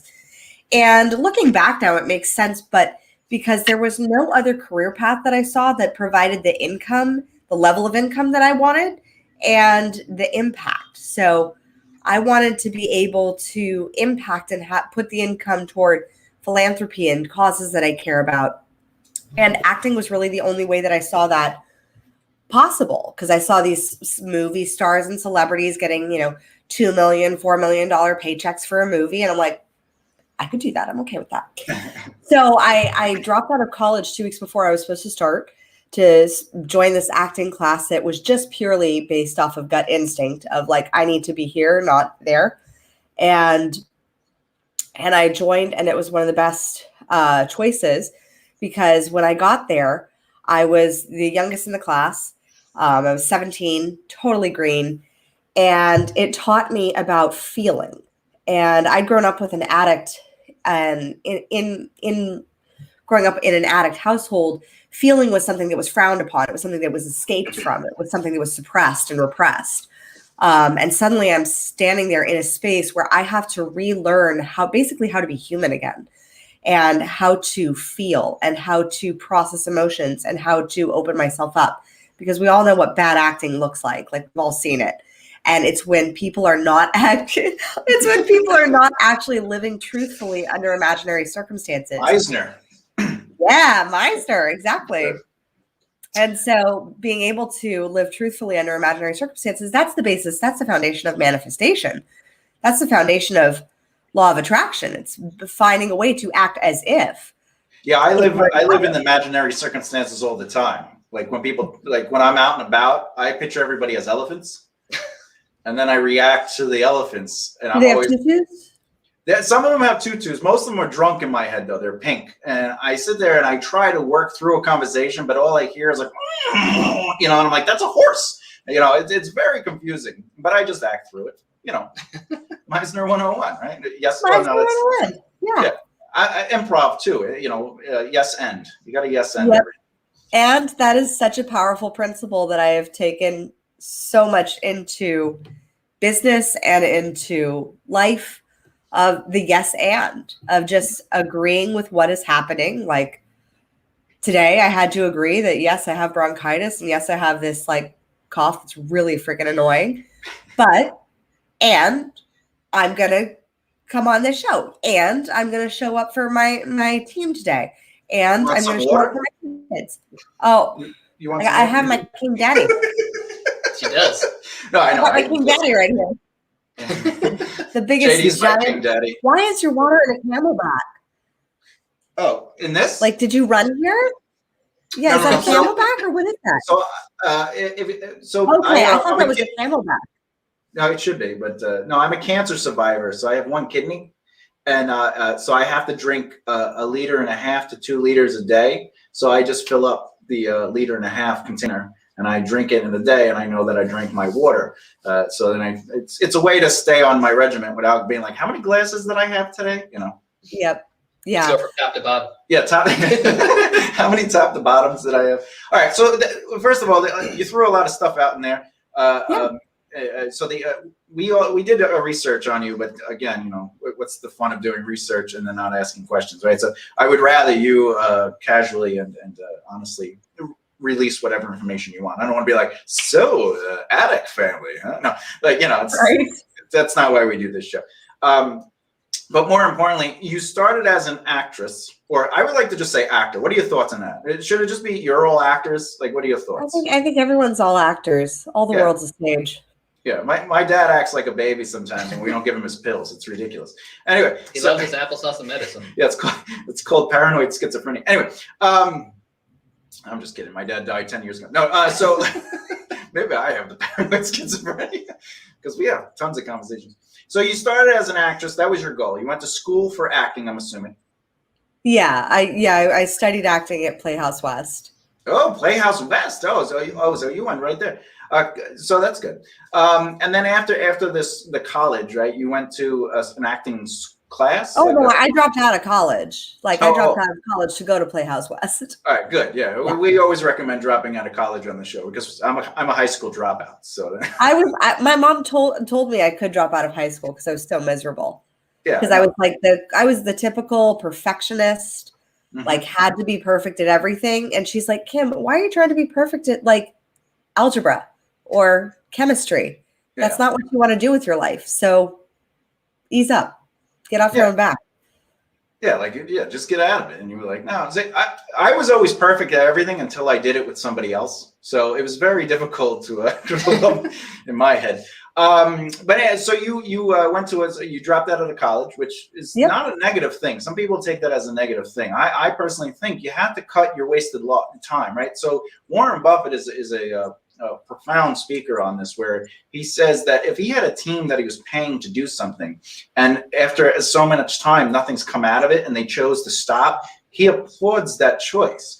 Because putting more time into a failed effort or an effort that will not have the results we look for is a bad choice. So it's always good to always reevaluate yourself, which is part of practice, knowing thyself, strengths and weaknesses, and reevaluating where you are. So checking in with yourself, as they say, right? So it was good that you were able to make that choice confidently and then jump into an acting class. Now, at what point did you realize that maybe you were better at educating and guiding people to have a career in that field, or just in life in general, and acting itself was something that was more of a passion you were doing, but wasn't necessarily, you weren't necessarily finding success in that field? Acting was really my space of self-discovery. What I hated was the audition process, because it gets like, I went into acting because my through line of all of my varied careers, from owning an e-commerce company to being a high performance coach to being a Pilates instructor, being an actor and a screenwriter, has always been to transform people's stories. Like, and being an actor going out for hot girl number 5, that's not a transformative role. That's like a bullshit role to give to some like director's girlfriend. Yeah, I thought I saw you at that audition. Oh, see, I thought that was you. Did you have longer hair back then? I was like, I'm not getting this role. Yeah, it's like there's only so many times you could go out for a role that has a number attached to it. And so I got really annoyed with that process. And then at the same time, I wanted to support myself financially, and I didn't want to wait tables. Not that there's anything wrong with waiting tables.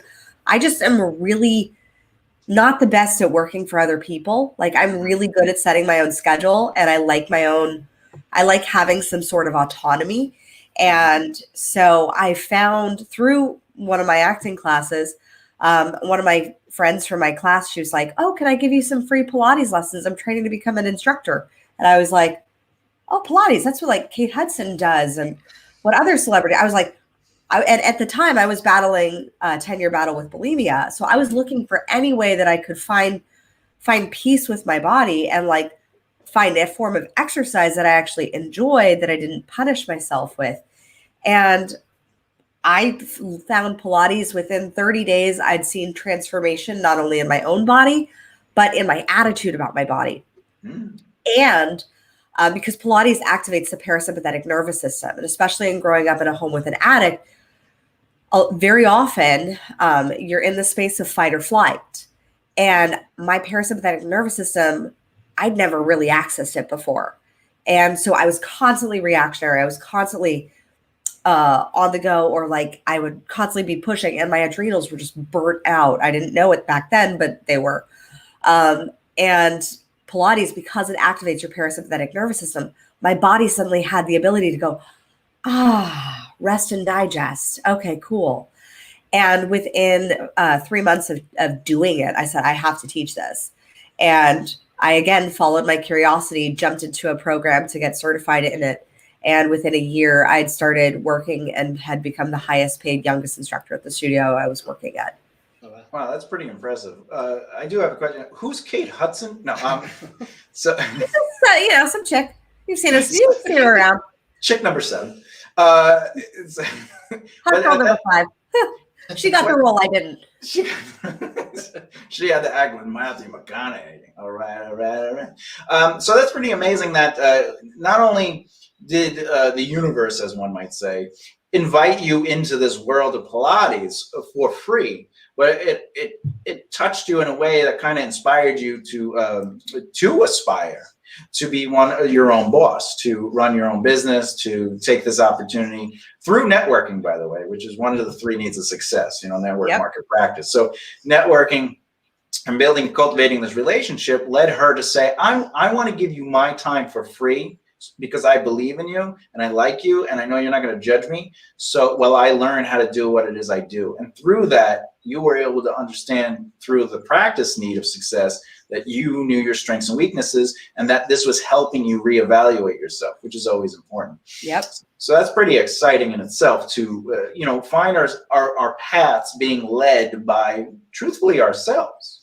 The things that connect with us that we don't, like I said, sometimes you want to start out as a singer and the next thing you're doing is you're running a pizzeria and you're like, yeah, I think it really is about following your curiosity.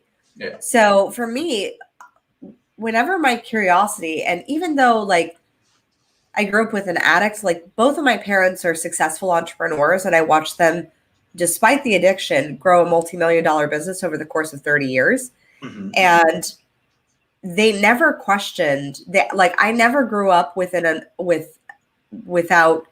belief in my capabilities that I could do something, like, or the support that if I wanted to do something, like I should go for it. Like most parents would be horrified that their child would drop out of college and go into an acting school. But my parents were like, yeah, we know you're a hustler. We know you're a go-getter. Like, go get them, Tiger. Like, start your networking and like make it work. It's good to have that support too. Yeah. So I did. So I mean, that's a very important part of my upbringing that was like the flip side of the coin to the addiction part. But the beautiful thing was when I said, I'm going to become a Pilates instructor, my parents were like, great. Like, cool. We don't know what that is, but awesome. And so I went and because I was never into kinesiology or biology at school. Yeah. And if you told me that like 15 years later, I'd be reading books on neuroscience, like I would think you were crazy. But it's because I needed to attach a why. Like school, so often for me, I found that it teaches you what to think, not necessarily why you need to learn certain things. Or even how to learn certain things. Like, had I been in school back when I was struggling with bulimia and they had said, okay, well, if you adjust your posture in this way and you work your external rotators a little bit, it'll actually bring your physiology into a space where it's registering to your brain that you're having more confidence. And I was like, if I had learned that at 16, oh my gosh, like that's mind blowing. Like I would have had a why to suddenly have better posture. I would have had a why to be able to move forward, to be able to feel more confident in my body, because I would have had the what, which is like certain body mechanisms in kinesiology. But that's not what I learned back then. But when I went into Pilates school and as I started teaching, I suddenly was put into this leadership position where also people were coming to me, and I had not been into fitness. Like I was an exercise-induced asthmatic up until like 18. Like I could not run a mile to save my life. I've now run 5 marathons. But like I could run a mile if I was driving. Exactly. I could run a mile chase, but even then it would be iffy. I'd hope that was someone slower than me. If a Tasmanian devil was chasing you, you could get that mile out. I bet I could push it, but yeah, I did not love exercise. And so I was thrown into this space where I found something that I actually loved and I could speak about it authentically. And that was one of my processes for success, was that I never approached Pilates as like, I've always been fit and I was like, I have been bulimic. I have hated my body. And this is the one form of exercise that I have found where I feel strong, I feel confident, and I see results. And that's what got me so many clients within the first 4 years of teaching as a freelancer. And it was just because I was honest, I was authentic, and I led from the place that I was, not from the place that I thought I should be. Yeah, and that's important. You always want to have your truth in everything you do, because truth in action is a powerful branding tool. Some people say, well, how do I represent that I care about people? Well, care about people. How do I represent that I want to help the homeless? Help the homeless. Like, it's very easy to represent your brand message, but it's difficult to start. The hardest thing to do in this life is to start. But to even change careers like you did, because ultimately you did 3 side steps. You went to college, you sidestepped to acting, and then you sidestepped to Pilates. Now, obviously you sidestepped again, didn't you? Now, do you still own the Pilates company, or did you just fully move into... I was a freelancer as a Pilates instructor, and then through working as a freelancer, I had the opportunity to get my first feature film written and produced. And so I got that opportunity. And then it was my dad who said, Kim, why are you're burning yourself out? You're working 10 hours a day. Stop trading your hours for dollars. And I was like, oh, that's good. Cause I was freelancing for somebody else's studio.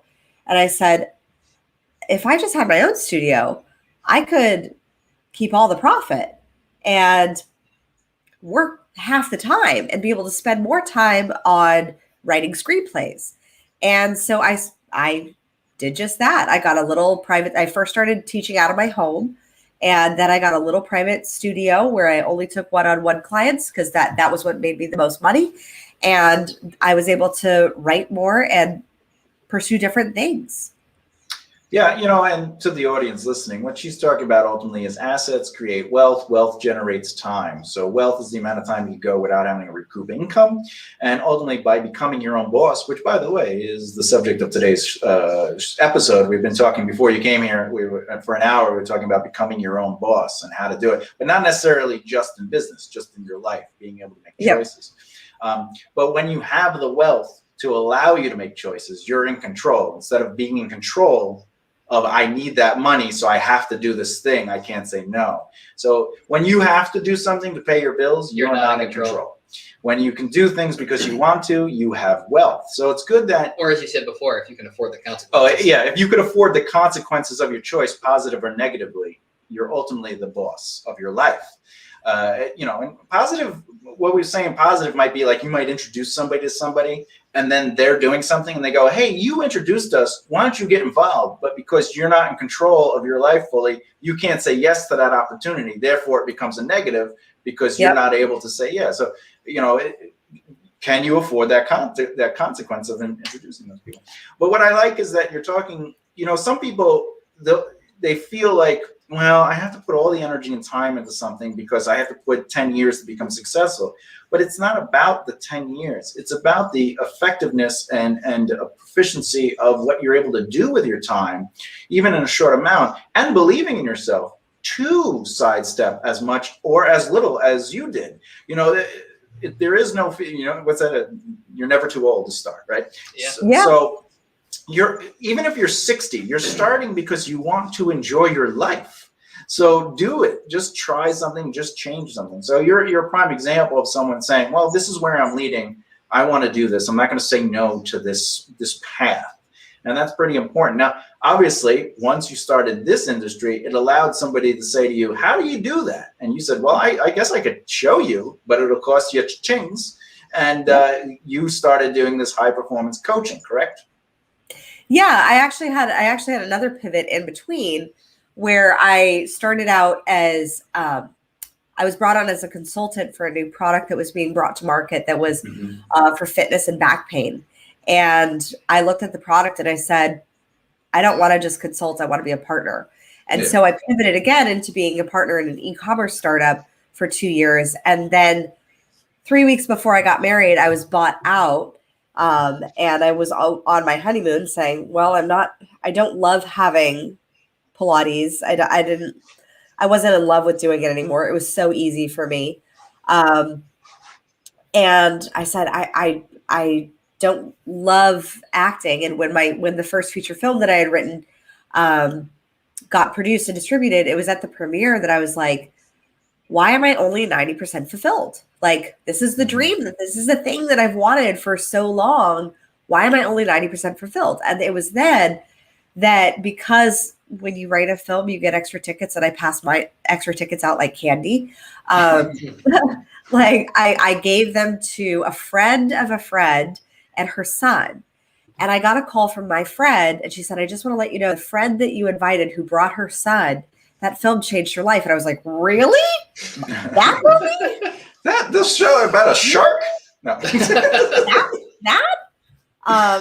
And she said, yeah, because the film was about, like, on the outside, it looks like this like hard partying, high flying freestyle motocross film, which I knew nothing about in the beginning.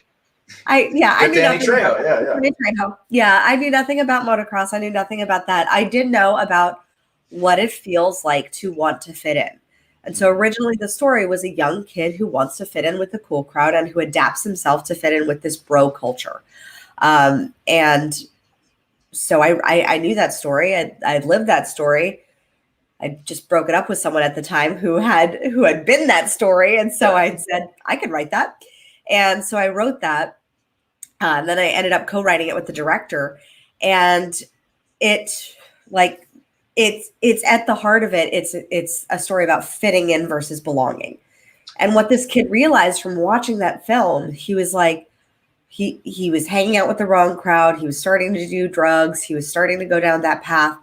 And he saw from the film, like that can lead to some dangerous places. And he chose to go another way. And I was like, that's what I want to do with the rest of my life. I don't know how I'm going to do it, but I want to transform people's stories. I don't know how to do it, but that's what I want to do. And I'd been doing it all along. I'd been transforming people's stories about what was possible for their body with Pilates. I had been transforming people's stories. Like the goal of getting into acting was to do these transformative roles that show women in powerful positions where they face challenge and are able to grow versus hot girl number 5. And then writing screenplays. Like I wanted to write transformative stories. And so at the same time, I got this opportunity to come on board as a consultant for this company. And I said, I want to be partner. I want to transform people's stories about what's possible for their back pain.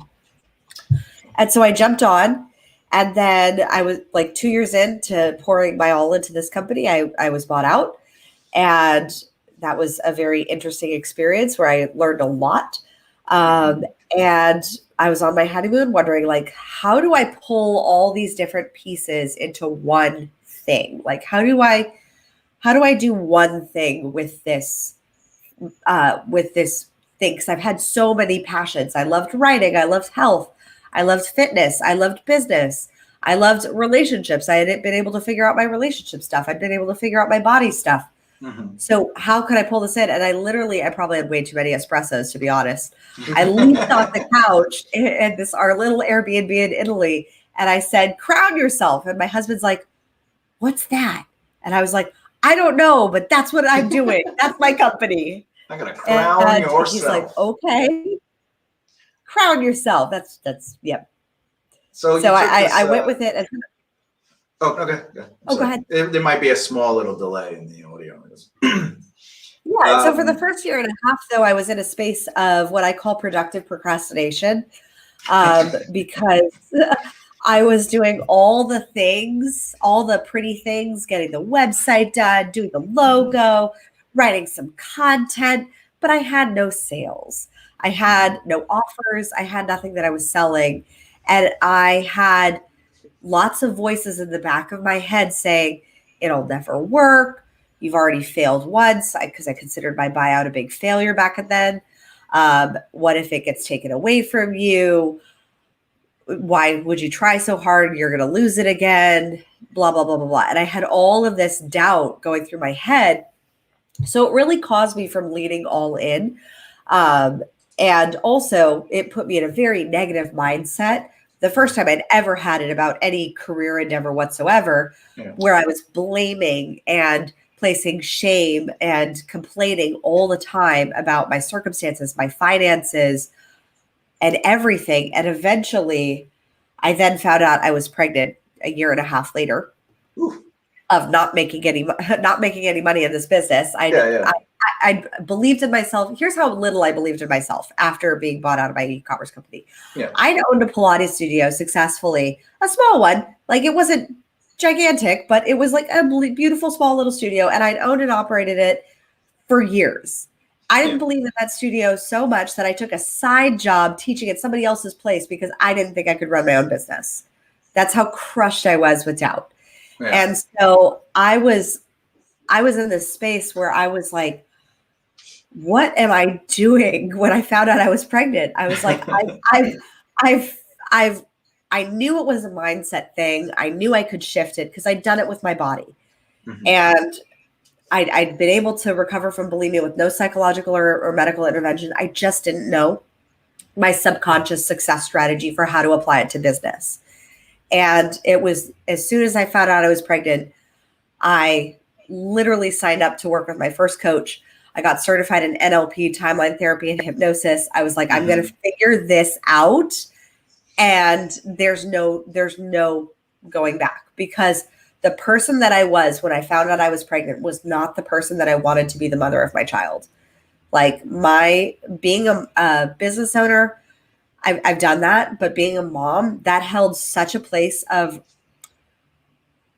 respect. It's beyond respect. It was like reverence that I had for that title. And I knew that I wanted to raise my son believing that he could do anything.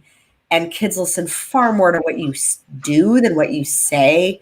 And so I knew that he would need an example of the doing. And so I decided I just wasn't available for anything less than success. Yeah, and to the children's point is, they do pattern behavioral training. So they learn through your behavior and not necessarily what you say. Because again, you'd be like, don't yell at people, and then you could be yelling at people, and they're like. And then you get the old do as I say, not as I do thing. What's crazy though? Your story sounds just like the time JD tried to create a shoehorn business, and he got pregnant. Yeah, he was pregnant while doing the shoehorn. It was really awkward. He set up his website. It was just filled with feet, and I was like, "It's just shoehorn." He's like, "But look how nice those feet are." They were well manicured and everything. Yeah, there was diversity. There was big feet, small feet. That's good. Yeah, it was really good. And then ultimately though he couldn't do it because he knows nothing about shoehorns. So that is also very true. But your story is like you learned what it is you wanted to do. You learned that you could do it. So you had to learn how to do it, which is ultimately the talent aspect of it. Is like, well, what do I bring to the table? You already had something you brought to the table that was almost above and beyond the industry you wanted to get into because of all these resources.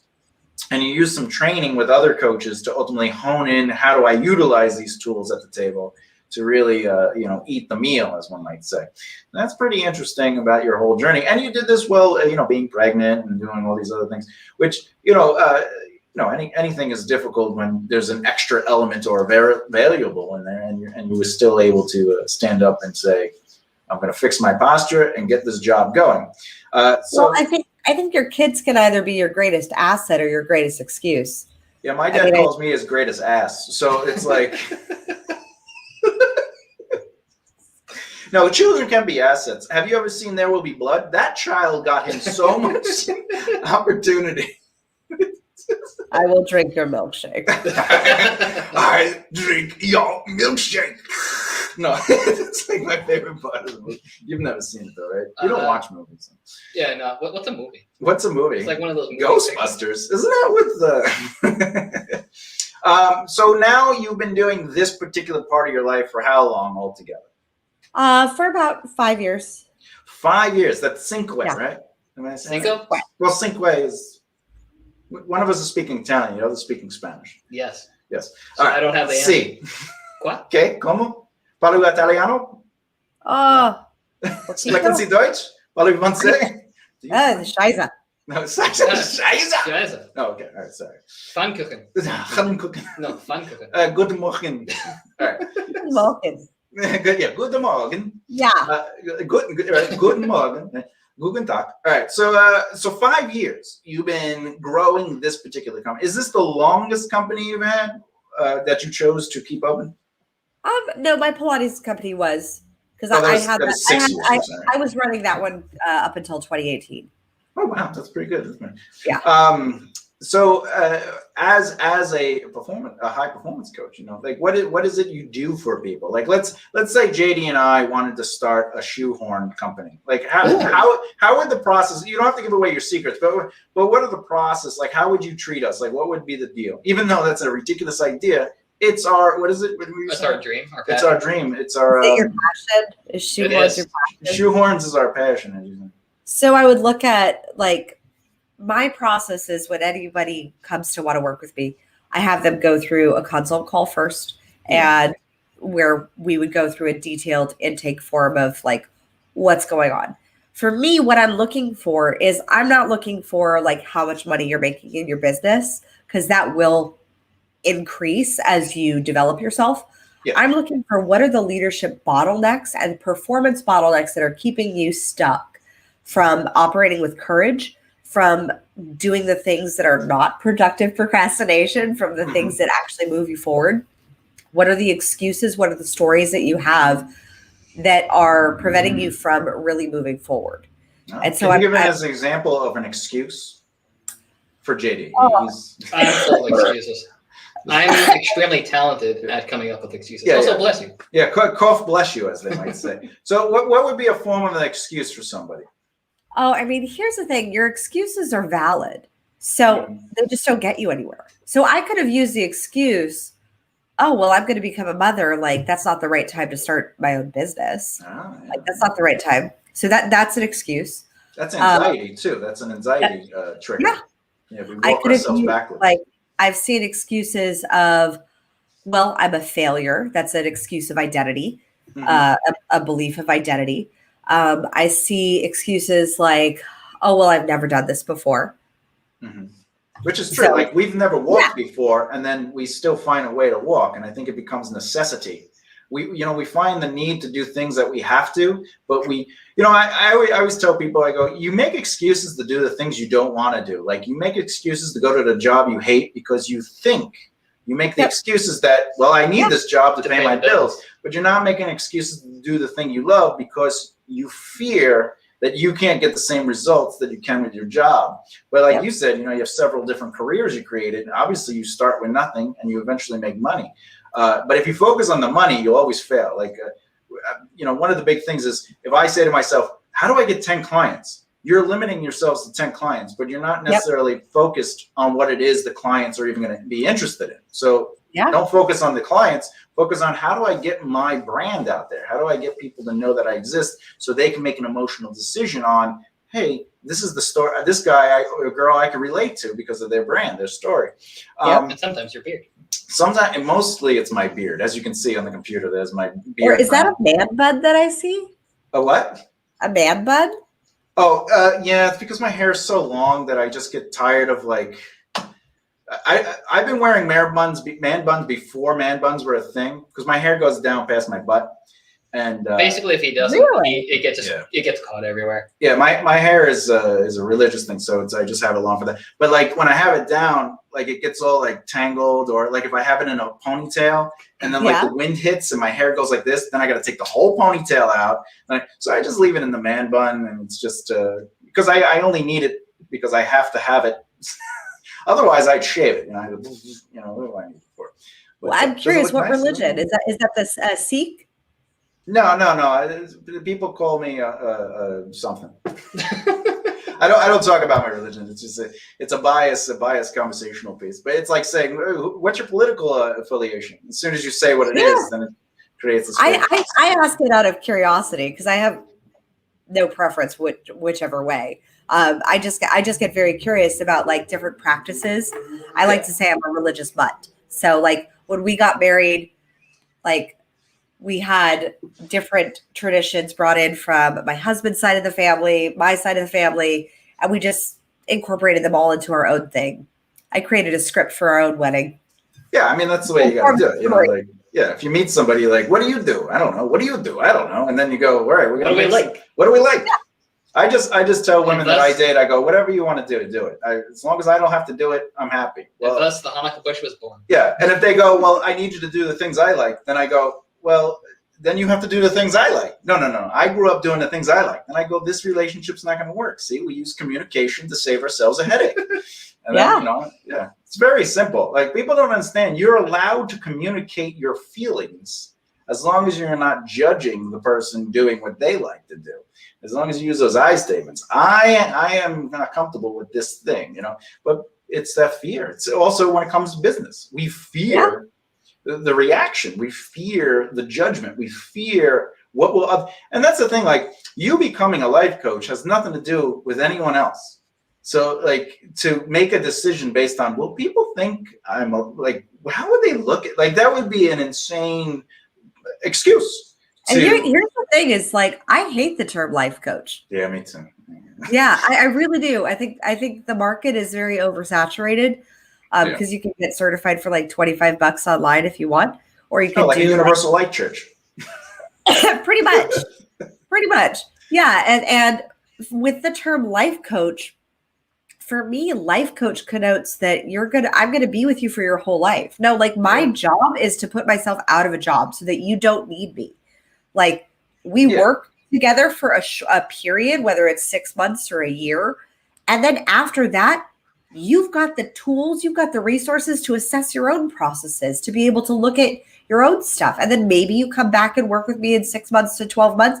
But most of my clients, they come in, they work with me, and then they are able to navigate their plateau that they're on, like this new level that they've achieved on their own. And then when they're going for that next plateau, when they're going for that next thing, that's when they come back.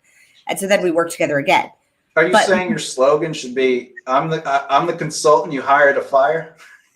I like that one. I guess. Right? Or hire me to fire me. Imagine that. What's your slogan? Hire me to fire me. It's like, what's that app, that dating app? Oh yeah. Where the dating app designed to get designed to be deleted or whatever. Yeah, the dating app designed to be deleted. That's what it is. It's a good. I mean, I'm obviously making a joke, but the app is called. I think it's eHarmony. Right? I haven't dated in 8 years. Like, I'm so glad I got out of that market before Tinder came on. Oh yeah, Like, Grindr is. I can't find any beautiful women on Grindr. I get a lot of acceptances, but I'm like, dude, I'm a dude, and they're like, yeah, and I'm like, I got a beard, and they just but they're nice. They always say nice things. They go, you got nice eyes, bro, and I'm just like, man, thanks. Just say thank you. Just receive the compliments. Just allow yourself to receive like all the good love that's coming your way on Grindr. I think they're just doing it to block me from getting with the girls. You know, they're just like, let's waste his time. I don't know. I have to talk to my therapist about that. But by the way, is Grindr a good site? No, all right. Totally a good site. It is a good site. Yeah, I know. I agree. Like, I those apps, some of them are depressing though. You go on them and they're just like, "Who are you? Get away from me!" And you're like, "What?" You know, like, you swiped right. Like, you know, I don't know. No, I don't believe in dating. I think you're either going to be good together or not be good together, and that's why I like to build friendships. Because after you build, because you could see them treat other people good or bad, and like you're like, oh, I like the way they treat other people. I've gotten 2 years of that. They're not doing anything to make me feel better. You know, I'm seeing their truth, and I'm like, I like that person. And then you're also focusing on the emotional and personal connection, not just the physical. Well, also when you start dating people, there's the psychologically speaking, the honeymoon period is actually based on a chemical change in your body, which is 6 months to a year, if I'm not mistaken. Right? Every 6 months, you ultimately go through. If you look at your relationships, every 6 months to a year, you reevaluate them. But it's subconscious.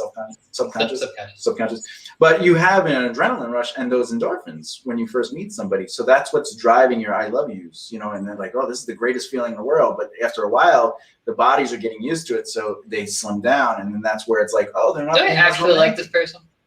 Yeah, do I like this person? They punch me. But never be in a relationship with someone with someone who punches you. Yeah, unless they're doing punch lines. That's different. That's punch lines.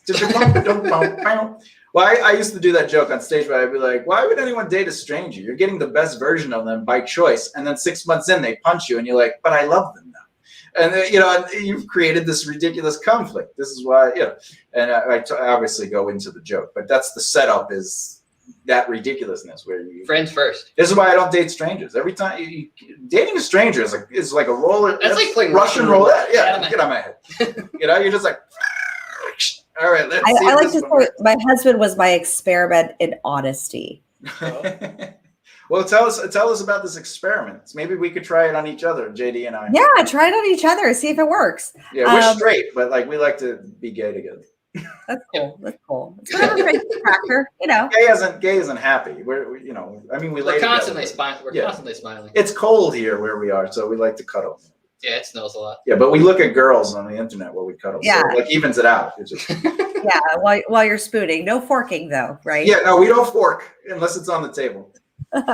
We put forks on the table and we put sheets on the bed. There's a sheet on the bed. Could you change it? That's an Italian joke. Oh my God. Anyway, so tell us about this honesty thing. Yeah. So 2 hours before I manifested my husband, I was driving to this networking event, and I just was praying. I was like, dear God, like, I just want to be really authentic. In my past relationships, I'd always hid parts of myself, parts that were weird, parts that were crazy, parts that were too silly, too girly, sometimes too sexy too. Some guys didn't like that. And I just said, I just want to be all of me. I just want to be authentic, and I want to travel. Mm-hmm. And I just laid that out. Then I'm at the bar of this networking event, and I went there because I had just found out the film that I had co-wrote, Bro, was coming out, and I'd posted it inside this networking group. And one of the guys who worked on it in post, he said, hey, are you going to be there on Tuesday? And I was like, oh, and I found out he worked on the film. And so I said, yeah, sure. He's like, let's celebrate it getting picked up by Lionsgate. And I was like, cool. So I was going to go meet someone, and it was totally platonic. I didn't feel anything creepy from him anyways. And I got there, and then it turns out as I'm talking with him, this guy saunters up to me who's a friend of his. And he's like, Saunters. Oh, Saunters, yes. And Saunters, he had his hair was about as long as mine is like now. Uh-huh. And he had he looked kind of like a pirate. And he said, hi, my name is Spike. I said, hi, my name is Kim. And he said, Kim, I got one question for you. I said, what's that?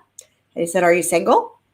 And I said, at the time I was in an It's Complicated relationship. So I said, I'm going to be brutally honest. I'm going to say I'm in an It's Complicated. It was very complicated at the time. And he said, great. At least I'm not barking up the wrong tree. Let's grab a drink. And we just spent the rest of the evening talking. And I said everything that you're not supposed to say to a person when you first meet them. Because I was like, if this guy's really interested in me, let's really see. And so I told him about my runaway marriage, the total Britney that I had pulled when I was 22. I told him about and then having to be divorced, and then, and just I just let it out. I was just honest, and it wasn't from a place of like, let me see how much baggage he can handle. It was just like, there was a conversation, and he shared about his former marriage, and I was like, oh yeah, been there too. I hadn't even at that time back in 2012, I hadn't even told my friends that I had been married. They all thought I'd been engaged. Like no one knew. And I just experimented. And then we started dating. He told me he wanted to cook for me. So he literally wrote the book on dating called Food Game, A Man's Ultimate Recipe for Dating Success. Yes, I am plugging my hubby's book because so far it this is amazing. A really nice meet cute. I like to point that out. A what? A meet cute is a writing term. I don't know what that is. A meet cute. It's their first meet. It's where they meet in the story, and it's usually through a happenstance. It's not like someone says, hey, you should know this person. It's a happenstance, like someone comes over. I have one question. Very serendipitous. Serendipitous is by coincidence and not with directive. So like serendipitous wouldn't mean one of those characters would not have motive. Mm. But anyway, go ahead. Yeah. I'm sorry. So at the end of the night that I met him, my car got locked in a parking garage, and he drove me home. Whoa. So I felt that because yes, it wasn't, and he didn't try any moves. He just said, I look forward to our first date. I look forward to cooking for you. And he explained to me the amazing gluten-free meal that he was going to make for me. And I was like, I could go for that. And Can I date this guy? Yeah, right? You want to marry him? No, just take I'll ask. Yeah. I think he's taken though. Tell him I have great handshakes.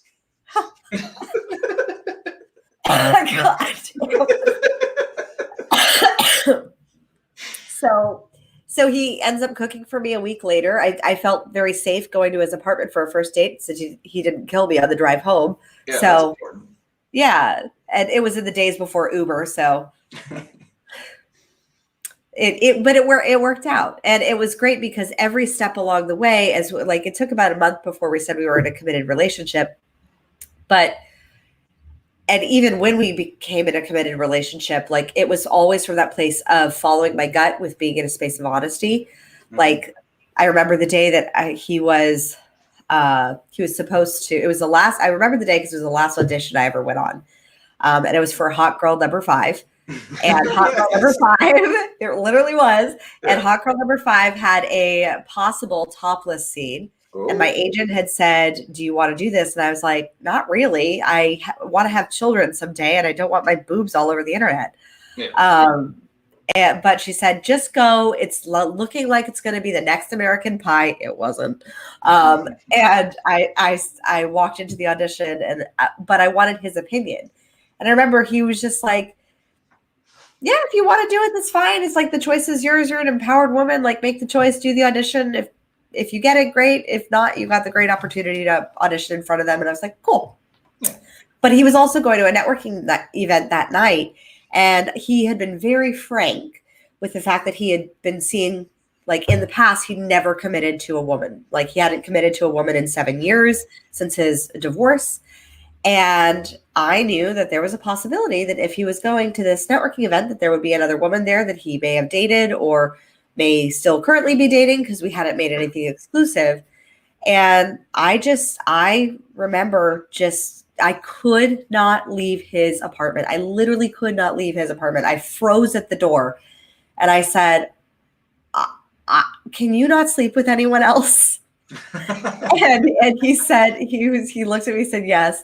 And so then as I'm driving to this audition, I had the revelation of like, oh, I think this means like we're committed. Like, I think this means like we're in a relationship now. Yeah. And I called him up. I said, "So this means you're my boyfriend, right?" And he's like, yes, it does. And I said, and so this means that we're in a relationship and we're doing this thing, right? And he's like, yes, it does. And I said, and I know how you are with relationships. So like, you've never committed to someone in 7 years. So like, this is happening. And he was like, yes, this is. And I said, okay, great. I'm glad we're clear. And then I did the same thing when we were talking about having kids because my husband's 19 years older than I am. And he hadn't wanted kids in his first marriage. And I said, kids are a non-negotiable with me. And so when we were in that dating phase before we were actually in a relationship, I said, well, if you like with me, kids are a non-negotiable. He said, yeah, with you, I could definitely see having kids. And I said, great. So the next morning we woke up, we had coffee and we named them. And the first child we named was Declan. And that's the first one that came. Oh, nice. Mazel tov. Now, how come you didn't name it, give it a middle name like Thomas? Thomas. There's no Thomas. There's no Thomas in the family. Well, Thomas is doubting always because he's doubting Thomas. But he's also the twin of the first apostle, which means he's the twin of Jesus. But that's neither here nor there. Not that I'm a Christian or a Catholic, but I was forced into knowing that. One time I had a conversation with my mom about the Bible, and she's like, how do you know so much about it? I was like, that's how I made an educated decision. No, so that's how I changed religions, mother. But my brother is Jewish, which is funny. That aggravates it. But she broke from Catholic and went to Christianity, and my father's a Catholic. So my other brother's a Universal Life Church. You got to see holidays. Yeah, December is exciting. There's like spinners and like wreaths and like Odd. Regardless, there's a lot of gifts and decorations. Yeah. But I'm the only one who shows up with no presents. But anyway, so that's great that you guys, both of you, were able to communicate what your needs are, and not necessarily as like, well, if you don't want these kids, you're a terrible person, but more like, this is what I need. Let's just be honest before we move on. Which is the most important part of any relationship, and whether it's romantic or not, you have to be. You need to have that clear communication. I think candor is kind. Yeah. And it is something that is so mistook because so many people are implicit with their communications. Like they imply what they want. Like, wouldn't it be nice if we had kids? Yeah. Wouldn't it be nice if we got married someday? Yeah, maybe. Sure. I'm sure it could be nice. Instead of saying, no, I want kids. I want to get married. Like this is what I want. And when you're clear with that explicit communication, it saves so much time because that's the kind part about it. And the same is true in business. Like, wouldn't it be nice if we did this project together? I'm sure it would be, but I don't know if I actually have the time to do that. But also when you're direct, it shows that you have respect for the person that you're, communicating with. It's like you're completely 100% honest, not just like, oh, let me see maybe what they think. Yeah, like when I go on dates, I'm always like, hey, I just want you to know I don't want kids and I only date married women. And then they get all mad at me, and I go, no, trust me, my wife won't mind. You know, so it's you know, I dated this woman once, and at the table, I'm not even making this up. We sat down. I was like, let's go to dinner. Let's just. I don't like dating, so it was weird that I was even on a date. And I like dating. I like getting into relationships with friends. I've already done the dating through like hanging out for a couple of years. But there's this one girl, and she's like, I like you. Let's, you know, see if it goes anywhere. I was like, fine, whatever. You know? And we go to we sit down, first date. Out of her mouth, she goes, I just want you to know, I don't like Jewish people or Asians. And I was like, couldn't you have said that before we ordered? Oh my God. Oh, God bless you. That's awful. And I go, couldn't you say that before we ordered? Because now I'm not going to just walk out on the bill, you know, like, and so I was like, well, all right, why? And she goes, well, you can't trust Jews with money. I go, my brother is a rabbi. And she goes, really? And I go, yeah. She goes, are you Jewish? I go, will it end the date? Because then yes. If not, it doesn't matter. I'm not Jewish, right? And then she's like, no, it's okay then if you're not Jewish. And I was like, all right. And then she wondered why we never went on a second date. And I was like, because you're a horrible human being.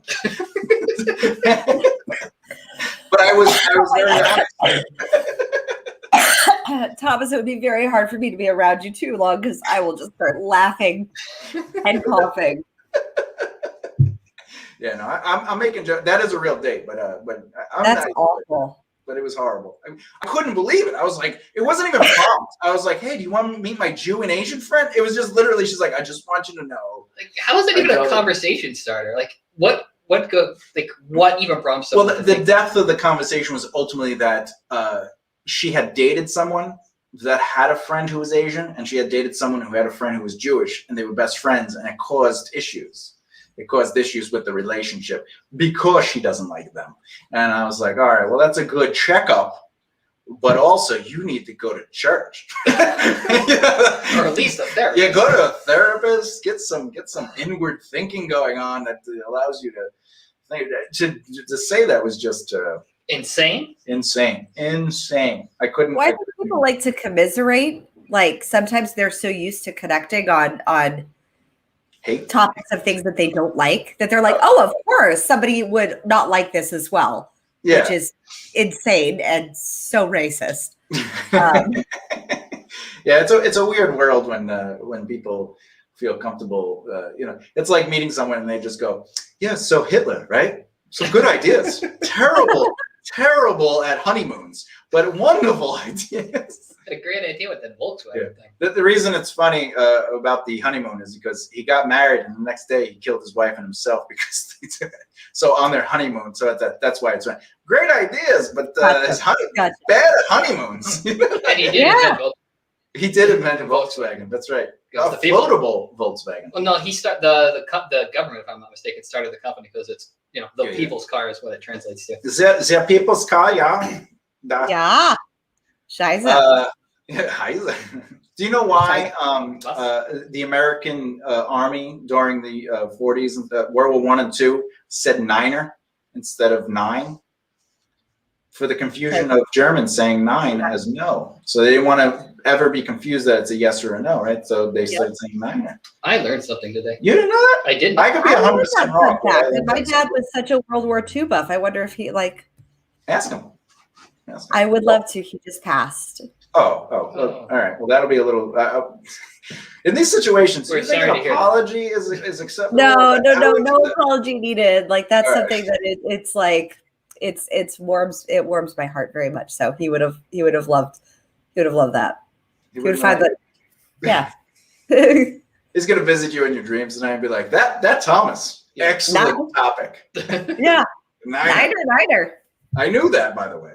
And then he just goes, right? Like it's like, I'm going to the store. You need it. But no, that's interesting though. Like learning I love those tidbits. I love because like I tell my clients all the time. I go, it's important to know little things about a lot because you want they're conversation starters about things that have nothing to do with each other. Because the best way to form a quick relationship is with conversation, where both parties can have some sort of say without confrontation, instead of bringing it to an at conversation. It's like, oh, why are you at this event? You know, it's Yeah. Just trying to focus on the person that you're talking to. It's Yeah. like, well, why are you at this event? yeah. But a with conversation might be you see something like oh, a the weather symbol is crazy or today.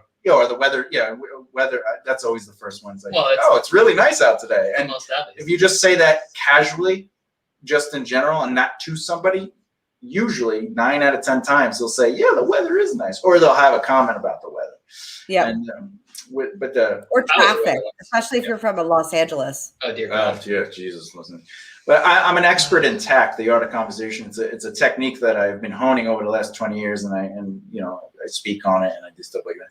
So there's a psychology to the way we communicate, and there's like a point system, like a 1 point minus 1 plus 1. So it's just interesting when anyway. Moving on. So we're closing in on the hour. We if you want, we can end it, or if there's anything specific you wanted to talk about, we'll be happy to keep going. It's up to you. You're the guest. I am good. I don't know what else to do. I do know I do have to blow my nose like righteously, but I don't want to do it on camera. How do you get your lip over the nose? To blow it, just blow into it. Oh, okay, gotcha. Anyway, that's a visual. All right, well, so tell everybody. Yeah, that was a visual. It took me a moment to figure that one out. That's right. I'm short, so everything goes over my head. But go ahead. I like to say I'm fun-sized because I'm short too. It's not wrong. You don't look short. No, I'm tall. I'm very tall. Yeah, you don't look short at all. Like I'm 5'2" and like fun-sized. I'm like a sticker. No, I'm adult height. You're king size. Yeah, he's your height. He's about your height. I'm 5'4". Yeah, he's a little. All right.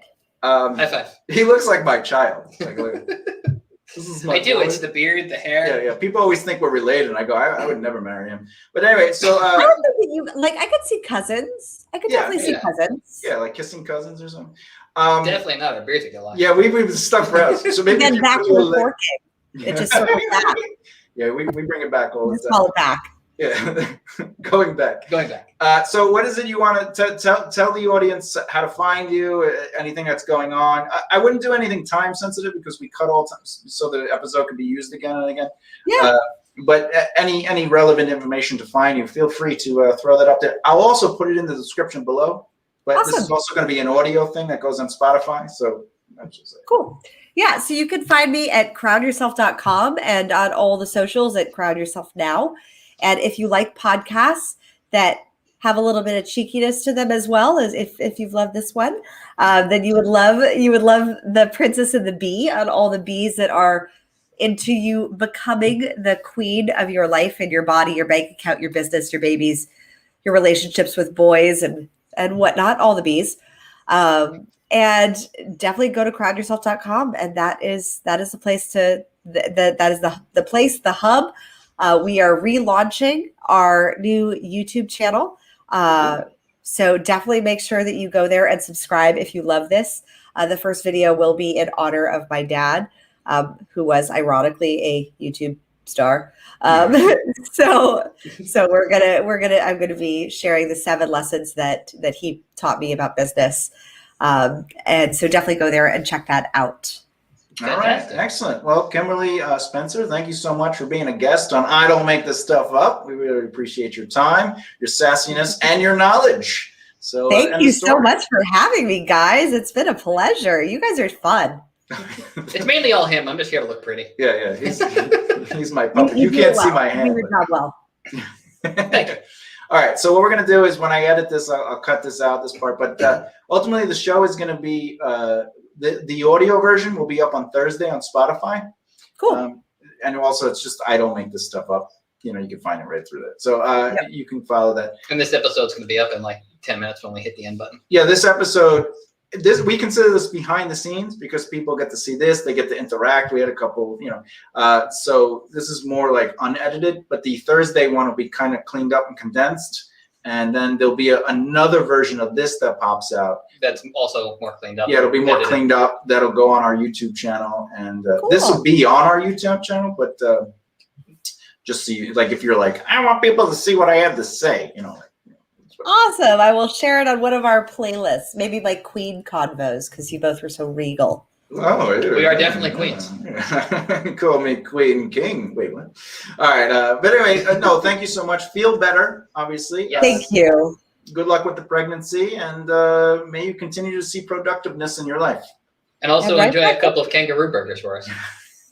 I have. It's super gamey. It is. And, yeah. But also healthier than beef. It's not a hopping kind of meat. It's a hopping kind of meat down at It's a hopping kind of meat. Yeah. Joey loves it, I hear. But womp womp. Do you ever see the Friends episode where he's using the thesaurus to write a letter, and at the end, instead of putting Joey, he goes baby kangaroo? I've seen all the Friends episodes because that's what we watched when I was pregnant with my first son. We always watch like one funny sitcom. So like, and I believe it certainly helped with our little boy having epic comedic timing, like epic. He's the next Chandler, is what you're saying? My husband is such a Chandler, so like he's got a little bit of everyone. Could he be any more Chandler? All right. Can he be? All right. I that's a double pun because Chandler does that on the show, but B because of the B thing. The queen bee. Yep. Queen bee. Anyway. All right. So we're gonna let you go, and we're gonna close out the show on our own. And but thank you so much for being here again. And if you ever want to come back, thank you so much for having me. Yeah. Thank you for being here. Feel better. Bye. Okay. Find out who that was. Yeah, find out who that was. Yeah, all right. So let's get these back up there. Okay. So what did we learn, JD? We learned that, regardless of whatever it is that you want to end up doing, obviously do your homework, do your research, but you definitely need to have that confidence in yourself to take that first step towards, following through whatever it is that you want to be doing. Something I think that really stands out about her is the fact that she, for the most part, was confident like every step of the way with a couple of moments here and there. But I think one of the things that really stood out was like the one time she said that she was feeling, she wasn't confident in herself. She's like, wait a second, this isn't how I normally am. And she took the time to actually analyze that, which I think a lot of people. Which is practice. Yes. Yeah, I think being aware of yourself.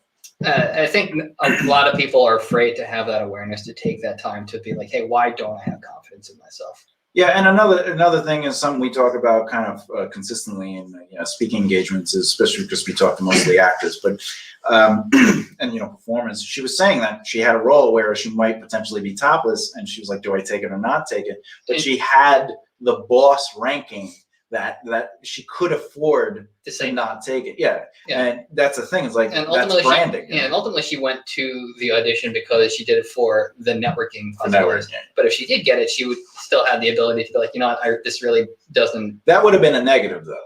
If you go in for the auditioning knowing what you're going to get out of it and you don't make your concerns known, like for example, if she did the audition and they go, all right, do you have any questions? She goes, to be honest, this is going to be a topless part. If you like me as the actress, is there a way we can have a stand-in or a body double? You can ask that. As per the SAG contracts, you're allowed to ask for a body double. They can't deny you because you don't want to get nude. That's a thing.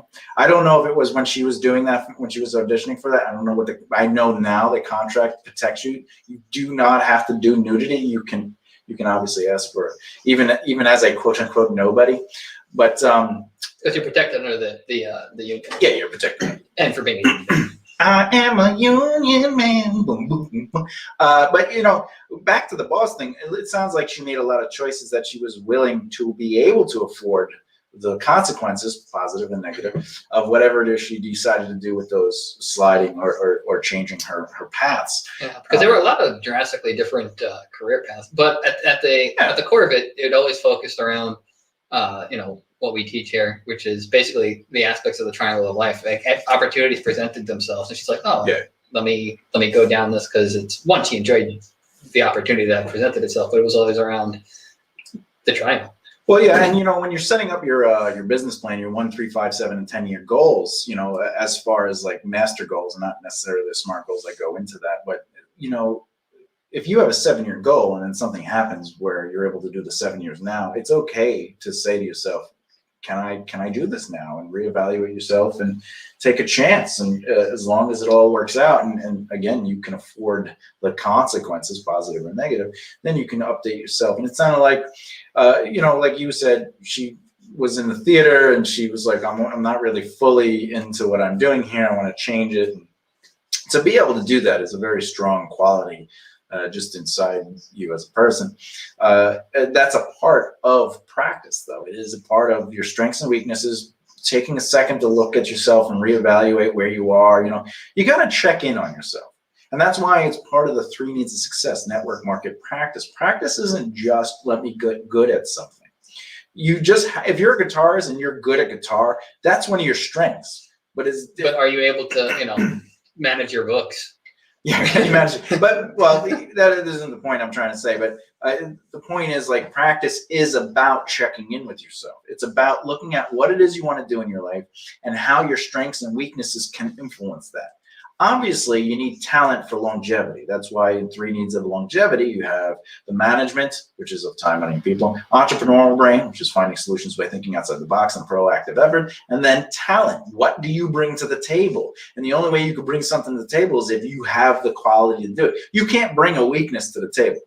You can only bring your strengths, but that's ultimately, to get there, you got to practice those skills. Yeah, you have to be self-aware enough to look at yourself and go, what do I need to, adjust? What do I need to better myself? Exactly. But practice itself is not necessarily, when we say practice, we don't mean work on something. It's about knowing yourself and where you need to work on, and basically reevaluating yourself and feeling comfortable enough to make those choices, to take responsibility and say, I know what I can do and I know what I can't do. Where do I need to work on something? What is it my industry needs of me? And how do my skills? Because sometimes you might have a skill that has nothing to do. Like if you're an actor and you have leader skills, you might think, well, that has nothing to do with acting. But behind the camera, you can be a director, you can be a producer. But not even so much. You can help.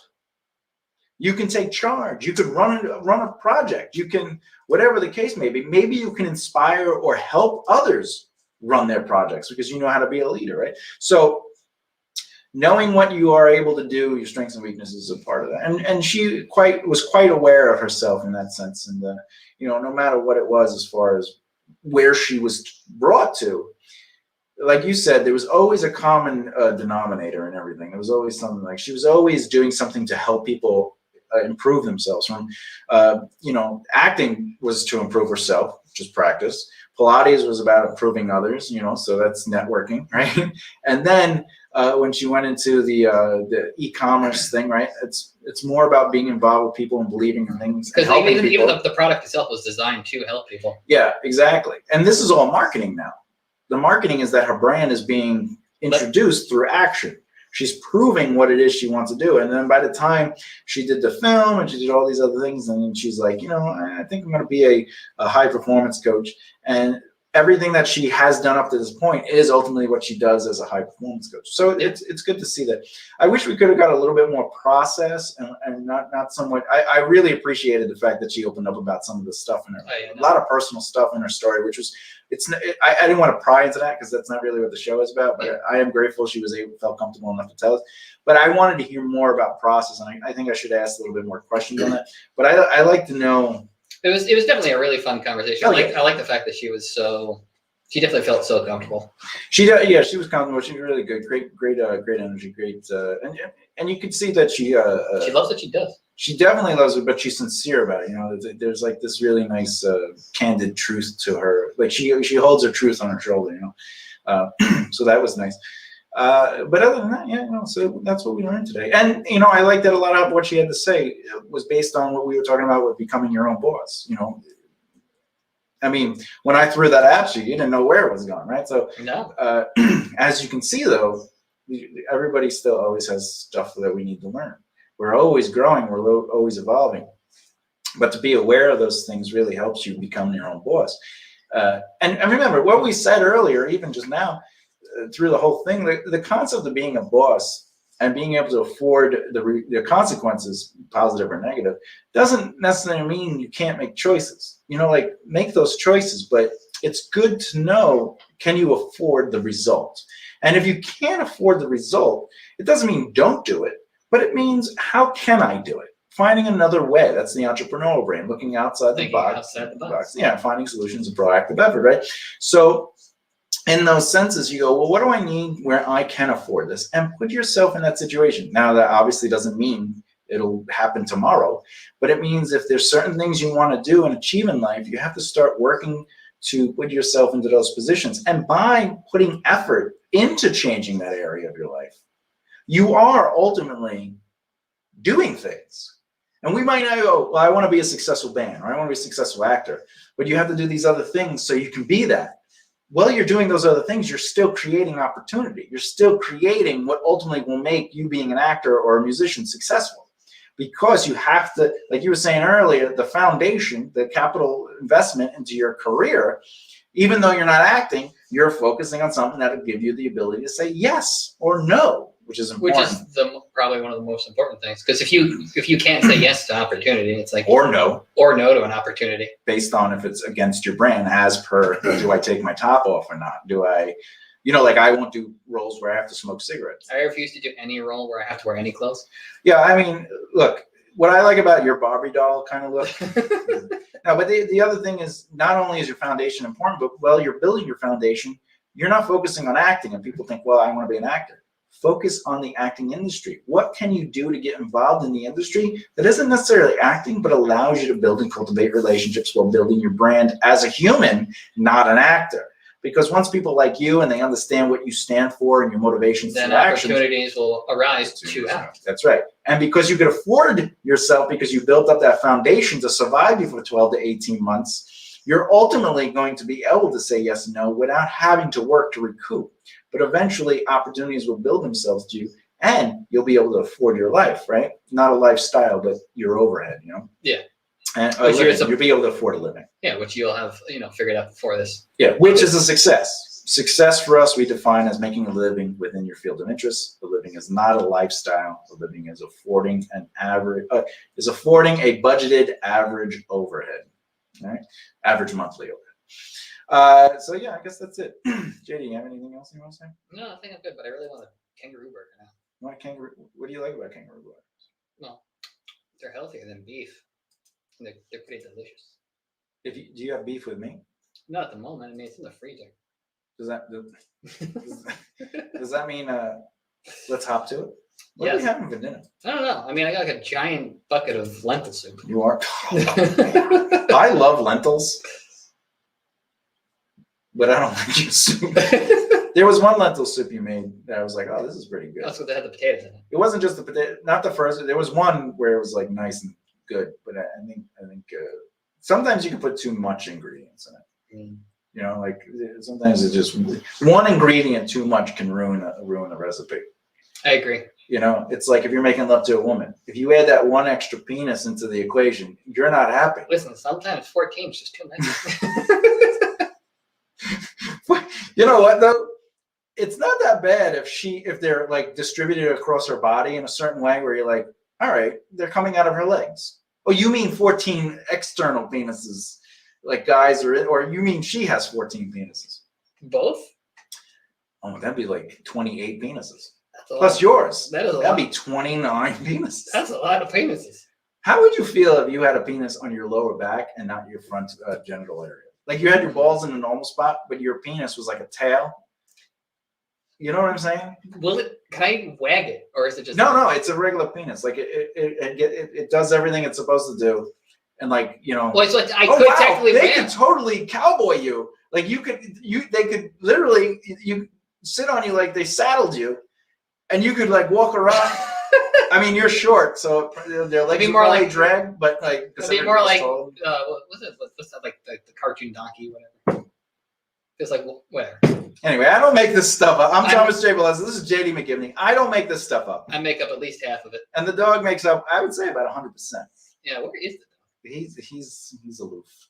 He's a loofah? He's a loofah. I mean, that makes sense. Good night, everybody. Good night.